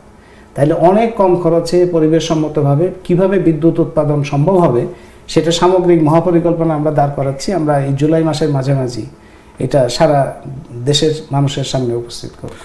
আরেকটা বিষয় আমি জানতে চাইবো, আমি জানি যে আপনি ভারতের একজন সংসদ সদস্যকে ইমেল করেছিলেন যে ভারত কেন বাংলাদেশের এই রামপাল বিদ্যুৎ কেন্দ্রে এত বেশি আগ্রহ দেখাচ্ছে, তারা কেন বাংলাদেশে এসে বিনিয়োগ করতে চাচ্ছে, এটি স্থাপন করতে চাচ্ছে, এবং সেই ইমেলের প্রত্যুত্তরে তিনি জানিয়েছিলেন আসলে ভারত অতটা আগ্রহী নয় করতে। আপনার কাছে কি মনে হয় যে ভারত যদি আগ্রহী না হয় তাহলে করবেই বা কেন? তাদের আসলে এই করবার মূল উদ্দেশ্যটা কি? হ্যাঁ, আমরা মনে করি যে ভারতের নির্দিষ্ট একটা ইন্টারেস্ট গ্রুপ এটার পেছনে আছে, কিন্তু ভারতের জনগণ যদি জানে, বিশেষজ্ঞরা যদি জানে, তাহলে নিশ্চয়ই তারা আমাদের সাথে সংহতি প্রকাশ করবেন। এই ধারণা থেকে আমরা যোগাযোগ করেছি এবং প্রত্যুত্তরও ভালো প্রত্যুত্তর পেয়েছি। এর মধ্যে প্রাক্তন মন্ত্রী এবং বর্তমান সংসদ সদস্য এরকম বেশ কয়েকজনের সাথে আমার কথা হয়েছে। আমি দিল্লিতে গেছিলাম, তাদের সাথে কথা হয়েছে, এবং সেটারই একটা পর্যায়ে একজন সংসদ সদস্য বলেছিলেন যে তিনি এনার্জি মিনিস্টারের সাথে কথা বলবেন। তো এনার্জি মিনিস্টারের সাথে কথা বলে তিনি আমাকে পরে, আপনি যেটা বললেন ইমেইলে আমাকে জানিয়েছিলেন যে তারা জানিয়েছেন, এনার্জি মিনিস্টার জানিয়েছেন যে ভারত সরকার এ ব্যাপারে বেশি আগ্রহী ছিল না, এটা বাংলাদেশ সরকারের আগ্রহী ভারত এখানে কাজ করছে। তো আমি তারপরে তাকে জানতে চেয়েছিলাম যে আপনি এনার্জি মিনিস্টারকে জিজ্ঞেস করেন বা আপনি নিজেও এটা একটু অনুসন্ধান করেন যে বাংলাদেশে তো অনেক বিষয়ে বক্তব্য ছিল ভারতের কাছে, অনেক বিষয়ে বাংলাদেশে আগ্রহ আছে। সীমান্ত হত্যার বন্ধ করার ব্যাপারে বাংলাদেশের কথা আছে, নদীর পানি নিয়ে যে সমস্যা আছে সেটা নিয়ে বাংলাদেশে আগ্রহ আছে, বাণিজ্যে যে অসম চুক্তি হচ্ছে সেটা নিয়ে বাংলাদেশে আগ্রহ আছে। তো বাংলাদেশের অন্যান্য আগ্রহের ব্যাপারে ভারতের কেমন কোনো সাড়া নেই, শুধুমাত্র এই আগ্রহ নিয়ে ভারতের এত সাড়া কিংবা অতি উৎসাহ কী কারণে? এবং এই প্রশ্নের উত্তর আমরা এখন পর্যন্ত পাইনি। এবং সেই কারণে আমরা বাংলাদেশের যেমন গত 2016 সালে বাংলাদেশের প্রধানমন্ত্রীর কাছে খোলা চিঠি দিয়েছি, আবার পাশাপাশি ভারতের প্রধানমন্ত্রীর কাছে খোলা চিঠি দিয়েছি।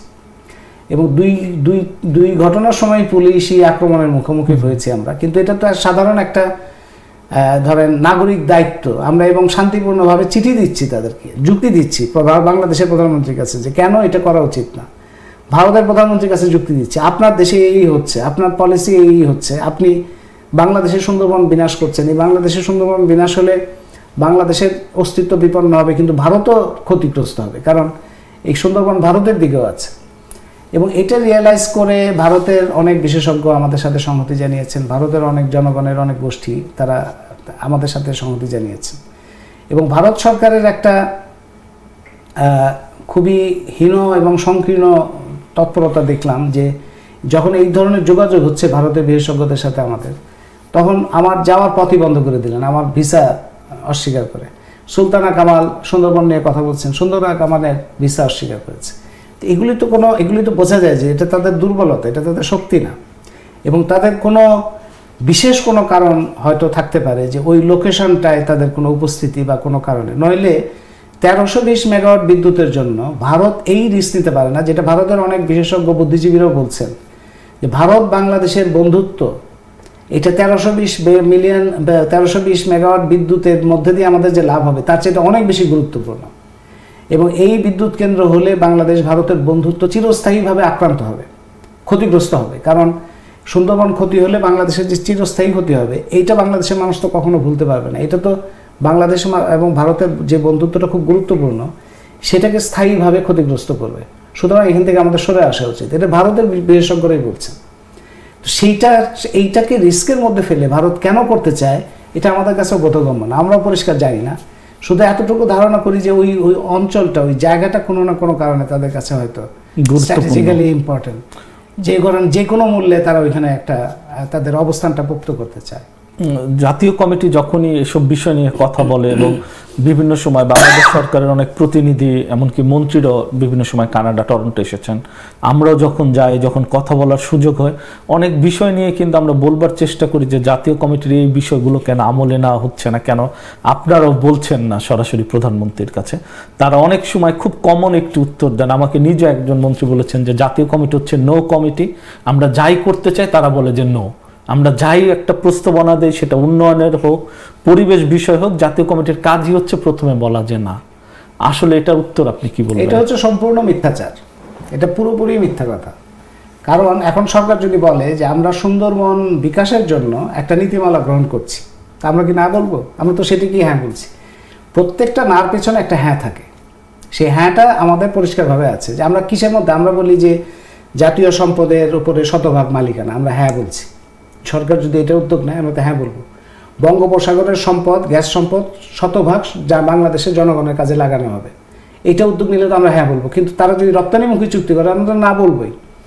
শ্যাভরনের কাছ থেকে ক্ষতিপূরণ আদায় করে, সেই যে মাগুর ছাড়া, যেটা প্রথমে আমরা কথা বললাম, সেই মাগুর ছাড়া, সেই ক্ষতিপূরণ না দিয়ে অক্সিডেন্টাল ওই মাগুর ছাড়া ওইটা বিক্রি করে গেছে ইউনোকলের কাছে, ইউনোকল বিক্রি করে গেছে শ্যাভরনের কাছে, শ্যাভরন এখন এটা বিক্রি করছে চীনা কোম্পানির কাছে। কোনো ক্ষতিপূরণ দেওয়া হয়নি। কিন্তু আমরা বারবার বলছি ক্ষতিপূরণ আদায় করা। এখন সরকার যদি ক্ষতিপূরণ আদায় করার উদ্যোগ না নেয়, তাহলে তো আমরা এটা বলতেই থাকবো। ক্ষতিপূরণ আদায় করার উদ্যোগ নিলে আমরা হ্যাঁ বলবো। এইরকম যে জায়গাগুলো যদি এক্সপোর্ট, যেমন রপ্তানিমুখী চুক্তি করা, রপ্তানিমুখী চুক্তি যদি করতে যাই আমরা তো না বলবো। যদি সেই সম্পদ দেশের কাছে ব্যবহার করার কথা আমরা হ্যাঁ বলবো। সুতরাং আমাদের হ্যাঁ এবং না খুবই ক্লিয়ারলি ডিফাইন, যে আমরা কোন জায়গাটা হ্যাঁ। বুড়িগঙ্গা যদি আজকে পরিষ্কার করে আমরা হ্যাঁ বলবো, বুড়িগঙ্গা যদি নর্দমা বানায় আমরা তো না বলবোই। তো যে ধরনের উন্নয়ন নীতি, যে ধরনের উন্নয়ন কর্মসূচি কিছু দেশি বিদেশি গোষ্ঠীর স্বার্থে পুরো দেশকে বিপন্ন করে, সেটা তো না বলতেই হবে। এবং সেটা না আরও জোরে বলা দরকার। আরও জোরে না বলতে পারছি না বলে তো আমাদের দেশের আজকে ধরেন একটা বড় ধরনের বিপন্নতা তৈরি হচ্ছে। আরেকটা জিনিস খুব লক্ষণীয়, এটা আমরা এখানে বসে খেয়াল করি যে জাতীয় কমিটি যখন একটা কর্মসূচি দেয় কিংবা যে প্রসঙ্গ নিয়ে কথা বলে বিভিন্ন সময়, বিশেষ করে জাতীয় স্বার্থ এবং জাতীয় সম্পদ নিয়ে, তখন আমরা কিন্তু দেখি আমাদের সামাজিক যোগাযোগ মাধ্যম এবং অন্য জায়গায় বেশিরভাগ মানুষই এটার পক্ষে কথা বলেন, তারা তাদের সমর্থনটি জানান। কিন্তু আবার দুঃখের সাথে আমরা দেখি যখন যে জাতীয় কমিটি যখন রাজপথে আন্দোলন করে কিংবা রাজপথে কোনো সভা সমাবেশ করে, সেখানে তাদের অংশগ্রহণ থাকে না। তো জাতীয় কমিটি কি তাদেরকে রাজপথে নিয়ে আসার মতো কোনো কিছু কি জাতীয় কমিটি করতে পারে না, কিংবা তাদের কাছে কি কোনো প্রক্রিয়া নেই যেন তাদেরকেও যেন তাদের অধিকারের জন্য, তাদের কথা বলবার জন্য আপনাদের সঙ্গে সম্পৃক্ত করা, সরাসরি সম্পৃক্ত করা? হ্যাঁ, এটা দুইটা দিক আছে। একটা হচ্ছে যে আমরা যতটা সমর্থন বুঝতে পারি দেশের মধ্যে, ততটা সক্রিয়ভাবে অংশগ্রহণ পাই না, সেটা ঠিকই। মানে আমরা বুঝতে পারি যে ঘরে ঘরে আমাদের সমর্থন আছে, এবং ধরেন রাস্তাঘাটে চলাফেরা করার সময় ইমেইলে, চিঠিপত্রে নানানভাবে আমরা জানি। এমনকি সরকারি দলের মধ্যে থেকেও আমরা সমর্থন পাই, তারা প্রাইভেটলি সমর্থন জানায় যে হ্যাঁ ঠিক আছে আপনাদের কাছে। কিন্তু এই যে সক্রিয়ভাবে ভূমিকা পালন করা, সেটা একটা কারণ হতে পারে যে একটা ভয়ের অবস্থা তৈরি আছে বাংলাদেশে। ধরেন একজন শিক্ষক, একজন চিকিৎসক, একজন পেশাজীবী, একজন শিক্ষার্থী এই সক্রিয় ভূমিকা নিতে গেলে তাদের নানা রকমভাবে হয়রানির শিকার হতে হয়, নিরাপত্তাহীনতার মতো। সেটা একটা কারণ হতে পারে। আরেকটা হতে পারে যে মানুষের মধ্যে ধরেন এটা হয়তো সাংগঠনিকভাবে সক্রিয় হওয়ার জন্য অনেক সময় রাজনৈতিক পরিচয়টা মানুষ একটা অনেক দিনের অভিজ্ঞতার কারণে রাজনৈতিক ভূমিকা গ্রহণের ক্ষেত্রে এক ধরনের দ্বিধা আছে, যে সরাসরি ভূমিকা গ্রহণের ক্ষেত্রে। আরেকটা হচ্ছে যে অর্থনৈতিক এবং রাজনৈতিকভাবে ভবিষ্যতের বিভিন্ন ধরনের সুযোগ সুবিধার জন্য অনেক ধরনের ধরেন কিছু কিছু ব্যক্তিগত স্বার্থের বিবেচনা হয়তো অনেক ক্ষেত্রে কাজ করে, অনেকগুলো মিলেই কাজ করে। কিন্তু আমরা যে এখনো এই ধরেন এই আন্দোলনটা বা এই বিষয়ে কথাবার্তা বলি, এটা কিন্তু শক্তির একটা বড় উৎস হচ্ছে এই যে সমর্থনটা আমরা টের পাই। এই সমর্থনটাই কিন্তু আমাদের শক্তি দেয়। আমাদের তো অন্য কোনো শক্তি নেই, আমাদের রাজনৈতিক ক্ষমতা নাই, আমাদের আর্থিক কোনো শক্তি নাই, আমাদের কোনো ওইভাবে কোনো ধরনের নিজেদের কোনো এজেন্ডাও নেই, আমাদের তো ব্যক্তিগত কোনো এজেন্ডা নেই। সেই ক্ষেত্রে আমাদের যে শক্তিটা, এই শক্তিটা কিন্তু একটা দুইটা জায়গা থেকে আসে। একটা হচ্ছে তথ্য, যুক্তি এবং নৈতিক ভিত্তি। এখান থেকে একটা শক্তি আমরা পাই, যে যেহেতু আমরা সত্যের পক্ষে কথা বলছি, নৈতিক ভিত্তি থেকে কথা বলছি, সুতরাং এটা আমাদের আলাদা শক্তি দেয়। আরেকটা শক্তি হচ্ছে আমরা বুঝতে পারি যে জনগণের সমর্থন, এই দেশের ভেতরে এবং দেশের বাইরে। আমরা প্রবাসীদের মধ্যে থেকেও প্রচুর টেলিফোনে, ইমেইলে, এবং গত সুন্দরবন নিয়ে এর মধ্যে global protest day for Sundarban হলো, সেখানেও আমরা দেখলাম প্রচুর প্রবাসী বিভিন্ন অংশগ্রহণ করেছে, এবং সামনে আরও অংশগ্রহণের আগ্রহ আমরা দেখতে পাচ্ছি। টরন্টোতে কয়েকদিন আগে যে কর্মসূচি হলো, সেখানেও আমরা দেখলাম যে সামনে আরও প্রোগ্রাম নেওয়া হচ্ছে, কর্মসূচি হবে। তো সেগুলো আমাদেরকে নানানভাবে শক্তি দেয়। আরেকটা জিনিস আমি জানতে চাইবো খুব সরাসরি আপনার কাছে, যে আমরা জানি বাংলাদেশের দুটি জনপ্রিয় রাজনৈতিক দল, এবং আমরা যতই সমালোচনা করি, যাই করি না কেন, জনগণের বড় একটি অংশ কোনো না কোনো এই দুই রাজনৈতিক দলকে সমর্থন করে। যেহেতু জাতীয় স্বার্থে আপনারা কথা বলেন, জাতীয় ইস্যু নিয়ে কথা বলেন, এবং বিশ্বের বিভিন্ন দেশে, এমনকি আমরা ভারতেও দেখি, পার্শ্ববর্তী রাষ্ট্র যে ভারতে, সেখানে রাজনৈতিক দলগুলো নাগরিক অধিকার, নাগরিক আন্দোলন, নাগরিক ইস্যু নিয়ে তারা কথা বলে।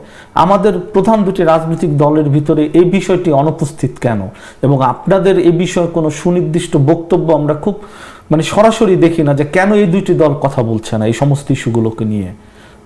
এটা তো আমাদের দেশের রাজনীতির আজকে যে দশা, কিংবা ধরেন দেশের এত বিপুল সম্ভাবনা থাকা সত্ত্বেও দেশ যেরকম একটা বিপর্যয়ের মধ্যে বা হুমকির মুখে, ঝুঁকির মুখে আছে, সেটার একটা বড় কারণই হচ্ছে বড় দুইটা রাজনৈতিক দলই তারা জনস্বার্থ, জাতীয় স্বার্থ, সেটা তাদের কাছে প্রধান বিবেচ্য বিষয় না, এবং বিপুল সংখ্যক মানুষকে তারা পেছনে রেখেছে। তারা এমন সব ইস্যু বা এমনভাবে পুরো জিনিসটা ধরেন একটা আচ্ছন্নতা তৈরি করেছে, যার ফলে রিয়েল ইস্যুস, রিয়েল ইন্টারেস্ট মানুষের পক্ষে অনেক সময় কানেক্ট করা মুশকিল হয়। মানুষ নিজের স্বার্থ নিজের বোঝার অনেক সময় সমস্যা হয়, কারণ এটা খুব সহজ হয়েছে আওয়ামী লীগের জন্য এবং বিএনপির জন্য, দুইটা দলের জন্যই দুইটা দল বড় আশীর্বাদ।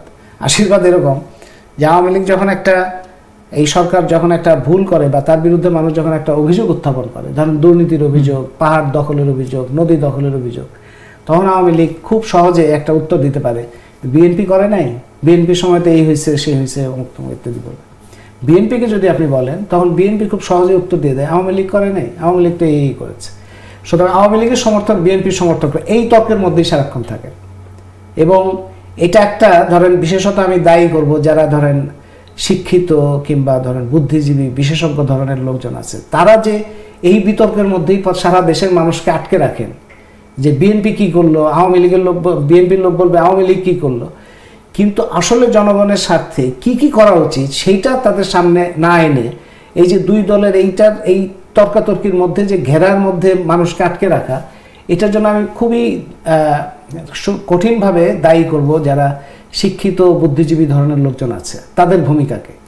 তার ফলে মানুষের মধ্যে একটা কনফিউশন থাকে, একটা আচ্ছন্নতা থাকে, এবং বিএনপির পেছনে যারা আছেন তারা মনে করেন হ্যাঁ আওয়ামী লীগও তো এরকম করছে, আর এটার বলে লাভ কি, আওয়ামী লীগের লোক মনে করে বিএনপিও তো এরকম করছে, এটা বলে আর লাভ কি, মানে এইটাই আমাদের জীবন, এই যে ফ্যাটালিস্ট হয়ে যাওয়া, নিয়তিবাদী হয়ে যাওয়া, কিংবা বাংলাদেশের ভবিষ্যৎ যে এর চাইতে অনেক বেটার হতে পারে, অনেক ভালো হতে পারে, এইটার চিন্তা করার অক্ষমতা তৈরি হওয়া, এইটা একটা ভয়ঙ্কর জায়গা বলে আমি মনে করি। তো আমরা আমাদের এই আন্দোলনের মধ্যে দিয়ে আমি মনে করি যে একটা ব্রেদিং স্পেস তৈরি হতে পারে মানুষের মধ্যে, একটা এর বিয়ন্ড এই আওয়ামী লীগ বিএনপি এই ধরনের সংকীর্ণ দলাদলি, এইটার বিয়ন্ড যে বাংলাদেশের জাতীয় স্বার্থকে বিবেচনা করতে গেলে আরও অন্যভাবে বিষয়গুলো দেখতে হবে, উন্নয়নের বিষয়টা অন্যভাবে দেখতে হবে, মালিকানার বিষয়টা অন্যভাবে দেখতে হবে, পরিবেশের বিষয়টা অন্যভাবে এই দেখার চোখটা যদি তৈরি হয়, আমি মনে করি যে এই অচলায়তন থেকে হয়তো আমরা বেরোতে পারবো। আরেকটা প্রশ্ন আমার মনে জাগে সবসময়, সেটা হচ্ছে যে আপনি নিজে আমাদের বাংলাদেশের একজন প্রখ্যাত কলামিস্ট এবং শিক্ষাবিদ, দীর্ঘদিন আপনি বিভিন্ন বিষয় নিয়ে কাজ করেন, কথা বলেন, এরকম আরও অনেকে রয়েছে তারা বিভিন্ন বিষয় নিয়ে কথা বলেন, কিন্তু এই যে তেল, গ্যাস, বিদ্যুৎ, বন্দর রক্ষা, এমনকি সুন্দরবন ইস্যুতে অন্য যারা রয়েছে, আমরা যাদেরকে সরাসরি বলি বুদ্ধিজীবী কিংবা আমাদের সমাজের সুশীল সমাজ শব্দটি যখন আমরা ব্যবহার করি, তাদের ক্ষেত্রে তাদের একেবারেই আমরা অংশগ্রহণ দেখি না, আপনি সহ আর দু একজন বাদে। তারা কেন কথা বলছেন না? আমি হয় বিএনপি আওয়ামী লীগকে যদি আমি সরাসরি নাম উল্লেখ করে বলি যে হ্যাঁ তাদের কিছু রাজনৈতিক এজেন্ডা রয়েছে, তাদের রাজনৈতিক দৃষ্টিভঙ্গির ব্যাপার রয়েছে, কিন্তু বুদ্ধিজীবী সমাজ কেন কথা বলবেন না? এটা ধরেন, এটা তো আমার পক্ষে বলা মুশকিল যে তারা কেন বলেন না। হয়তো কেউ ভয় পান, কেউ হয়তো চিন্তা করেন তাদের ভবিষ্যতের কোনো স্বার্থ, বা ভয়টা হয়তো একটা বড় ফ্যাক্টর থাকতে পারে। অনেকে হয়তো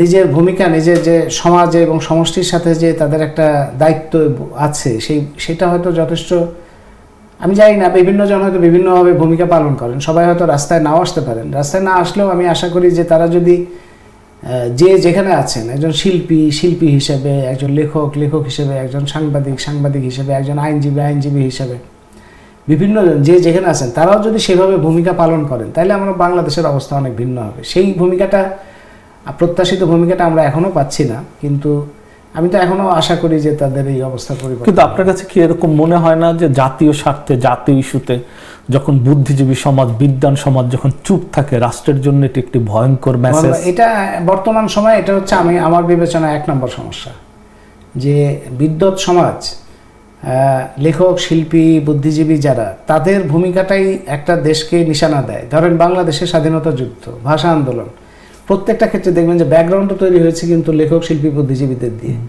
তাদের মতামত, তাদের সোচ্চার অবস্থানের মধ্যে দিয়ে তৈরি হয়েছে। তারপরে সেটা আরও রাজনৈতিক আন্দোলনের মধ্যে গেছে।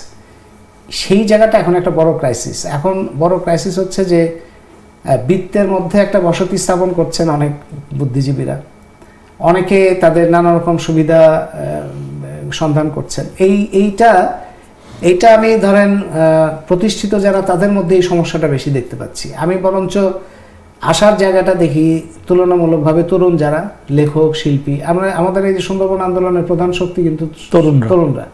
সেখানে অনেক নতুন লেখক তৈরি হয়েছে, অনেক নতুন বিশেষজ্ঞ তৈরি হয়েছে, অনেক শিল্পী তৈরি হয়েছে, অনেক ছবি আঁকা, অনেক ডকুমেন্টারি, অনেক লেখালেখি, অনেক নাটক কিন্তু এই সুন্দরবন আন্দোলনে তৈরি হয়েছে। সেখানে আপনি গিয়ে দেখবেন সব তরুণরা করছে এটা, এবং যারা করছে তারা কিন্তু প্রতিষ্ঠিত যারা, তাদের দ্বারা আক্রান্ত হয়েছে। আপনি কয়েকটা নাটকের গ্রুপ আছে, তারা সুন্দরবনের পক্ষে কথা বলেছে বলে শিল্পকলা একাডেমিতে তাদেরকে মঞ্চায়নের সুযোগই দেওয়া হচ্ছে না। তো এই ধরনের আক্রমণের বা এই ধরনের বৈরিতার মুখোমুখি হয়েও কিন্তু তারা কাজ করছে।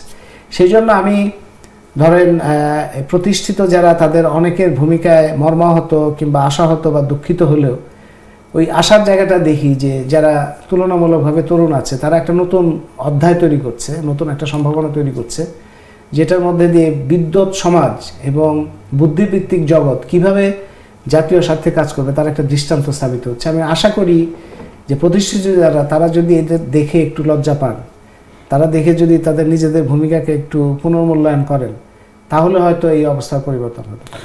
জাতীয় কমিটি নিয়ে আমি আরেকটু বিষয় জানতে চাইবো, যে আমি জানি যে বিভিন্ন সময় আপনারা প্রথমে বলেছেন আমাদের সমুদ্র সীমা জরিপ প্রয়োজন, সমুদ্র সীমা জরিপ করতে হবে, এবং বিভিন্ন সময় আমরা দেখে যে সরকার পক্ষের যারা বিশেষজ্ঞ তারা বলেছিলেন যে এটা খুবই ব্যয় সাপেক্ষ, এটা করা সম্ভব না, অনেক বড় এক্সপার্ট এনে করার দরকার, এবং সেক্ষেত্রে আপনারা যথেষ্ট সরকারকে সহযোগিতা করেছেন, এটা হয়তো অনেকে জানে না।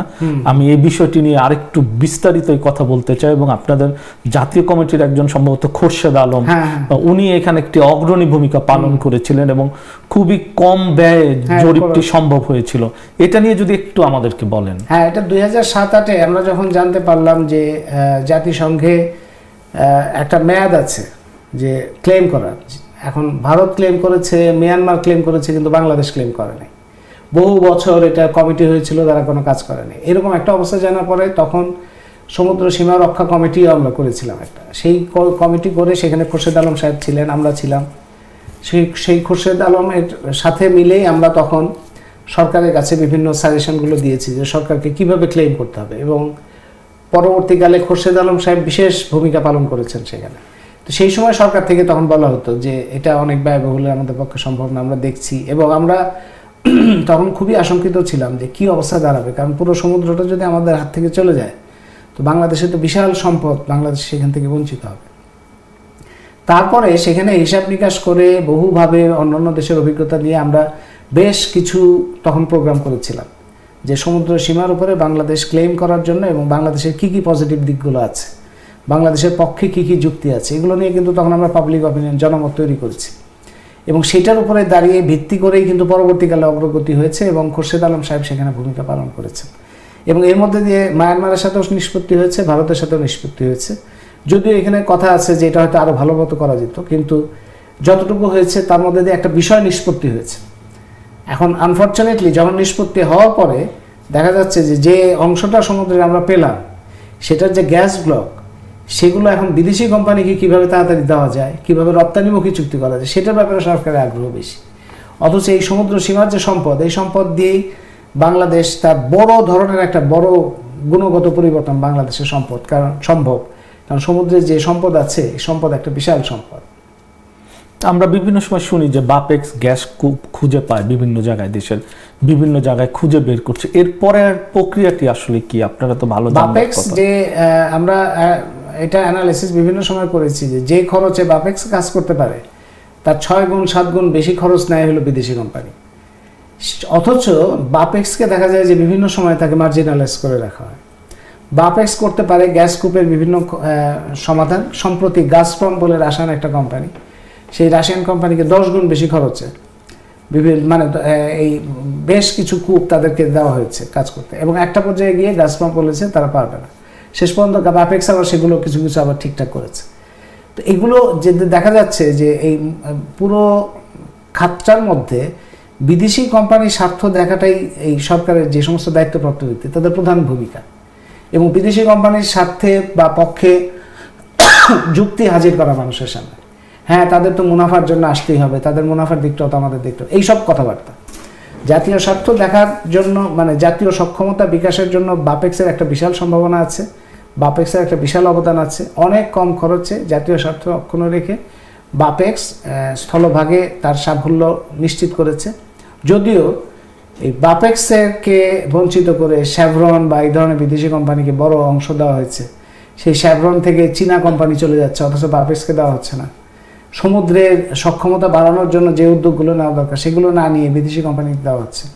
সেই হিসেবে আমরা মনে করি যে বাংলাদেশে অনেক জিওলজিস্ট, আপনি ধরেন কানাডাতেই ক্যালগারিতে অনেক জিওলজিস্ট পাবেন যারা মনের দুঃখে, অস্ট্রেলিয়াতে আমার এরকম লোকের সাথে দেখা হয়েছে, মনের দুঃখে তারা প্রবাসী হয়েছেন যে তাদের এই যে বাপেক্স এবং পেট্রো বাংলায় তারা যে কাজ করতে চেয়েছিলেন, কাজ করতে ক্ষমতা তাদের ছিল, সেই সুযোগটা তাদের দেওয়া হয়নি, সেই সুবিধাটা তাদের দেওয়া হয়নি। তার ফলে এক ধরনের হতাশা থেকে তারা অনেকে প্রবাসী হয়েছে। এখনও প্রবাসী বিশেষজ্ঞ যারা আছেন, আমরাও যোগাযোগ করার চেষ্টা করি যে প্রবাসী বিশেষজ্ঞদের নিয়েই আজকে আমার নিউ ইয়র্কে প্রবাসী বিশেষজ্ঞদের সাথে আমার একটা সভা আছে, যে সভায় আমরা এই যে বিকল্প মহাপরিকল্পনা নিয়ে কথা বলবো। তা আমরা মনে করি যে বিভিন্ন দেশে যারা প্রবাসী বিশেষজ্ঞ আছেন তারা যদি তাদের জ্ঞান এবং মনোযোগটা এখানে কিছু কন্ট্রিবিউট করে, সেটা কিন্তু বিশাল একটা সুযোগ আছে।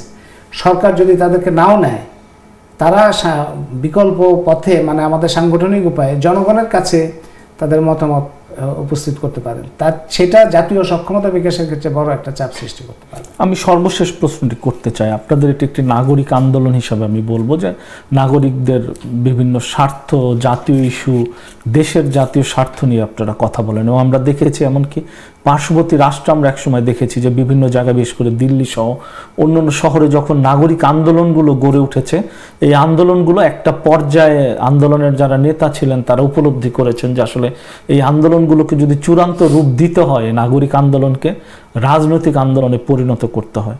জাতীয় কমিটির ক্ষেত্রে কি এরকম কোনো পরিকল্পনা কিংবা ভাবনা আছে কিনা এই নাগরিক আন্দোলনকে রাজনৈতিক শক্তিতে পরিণত করা? জাতীয় কমিটির এরকম রাজনৈতিক কোনো এজেন্ডা এখন পর্যন্ত নাই, কিন্তু আমি নিজে যেটা মনে করি, জাতীয় কমিটি যে আন্দোলনগুলো করছে সেই আন্দোলনের মধ্যে দিয়ে রাজনৈতিক এজেন্ডা বা রাজনৈতিক ভাষা বা রাজনৈতিক কর্মসূচির উপরে তার একটা বড় প্রভাব পড়বে।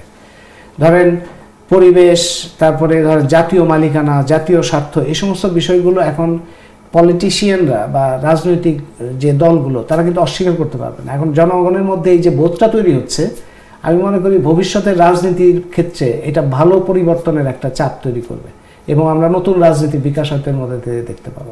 আমরা খুবই আনন্দিত যে আজকে আমাদের স্টুডিওতে আপনাকে আমরা পেয়েছি এবং আমরা অনেক কিছু জানলাম যেগুলো আসলে আমাদের জানবার দরকার ছিল, দর্শকদের জানবার দরকার ছিল, এবং আমরা আপনাকে অভিনন্দন জানাতে চাই যে এরকম একটি সময়ে আপনি দাঁড়িয়ে দেশের স্বার্থে, নাগরিকের স্বার্থে কথা বলে যাচ্ছেন এবং আপনারা অনেক মানুষ এগুলো নিয়ে কাজ করছেন, এবং আশা করি যে ভবিষ্যতে কাজ করবেন দেশের জন্য, দেশের মানুষের জন্য। আপনার যে ডেডিকেশন, আপনার যে সময়, আপনার যে মেধা আপনি দিচ্ছেন, এটার জন্য সবসময় আমরা আপনার কাছে কৃতজ্ঞ থাকতে চাই।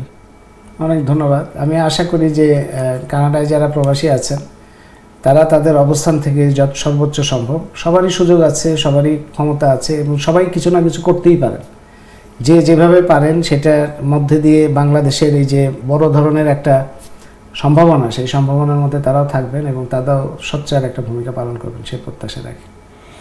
সুপ্রিয় দর্শক, আপনারা এতক্ষণ শুনলেন বিশিষ্ট অর্থনীতিবিদ এবং বাংলাদেশে যিনি নাগরিক আন্দোলন নিয়ে এবং বাংলাদেশের জাতীয় স্বার্থে, জনগণের জাতীয় স্বার্থে যিনি বিভিন্ন সময় অগ্রণী ভূমিকা পালন করেছেন, কথা বলছেন। বিশেষ করে সাম্প্রতিক সময়ে যে রামপাল বিদ্যুৎ কেন্দ্র এবং সুন্দরবন রক্ষার যে আন্দোলন নিয়ে উনি শুধুমাত্র বাংলাদেশে নয়, বিশ্বের বিভিন্ন দেশে যাচ্ছেন এবং কথা বলছেন, জনমত তৈরির চেষ্টা করছেন। আমাদের সকলের একটি নাগরিক দায়িত্ব থাকবে রাজনৈতিক পরিচয়েরও বাইরে, যে আমরা যেন নাগরিক অধিকার নিয়ে, দেশের স্বার্থ নিয়ে, জাতীয় স্বার্থ নিয়ে আমরা যেন রাজনৈতিকভাবে নিরপেক্ষ থেকে কথা বলি এবং দেশকে এগিয়ে নিয়ে যাই। যদি বাংলাদেশ বাঁচে, আমরা বাঁচবো, এবং আমরা যারা প্রবাসে রয়েছি আমরা প্রত্যেকেই যেন এক একটি বাংলাদেশ, এই বাংলাদেশকে বাঁচিয়ে রাখা, বাংলাদেশকে এগিয়ে নিয়ে যাওয়া আমাদের একটি নৈতিক দায়িত্ব এবং কর্তব্য। আপনারা সবাই ভালো থাকবেন, আমাদের সঙ্গেই থাকবেন।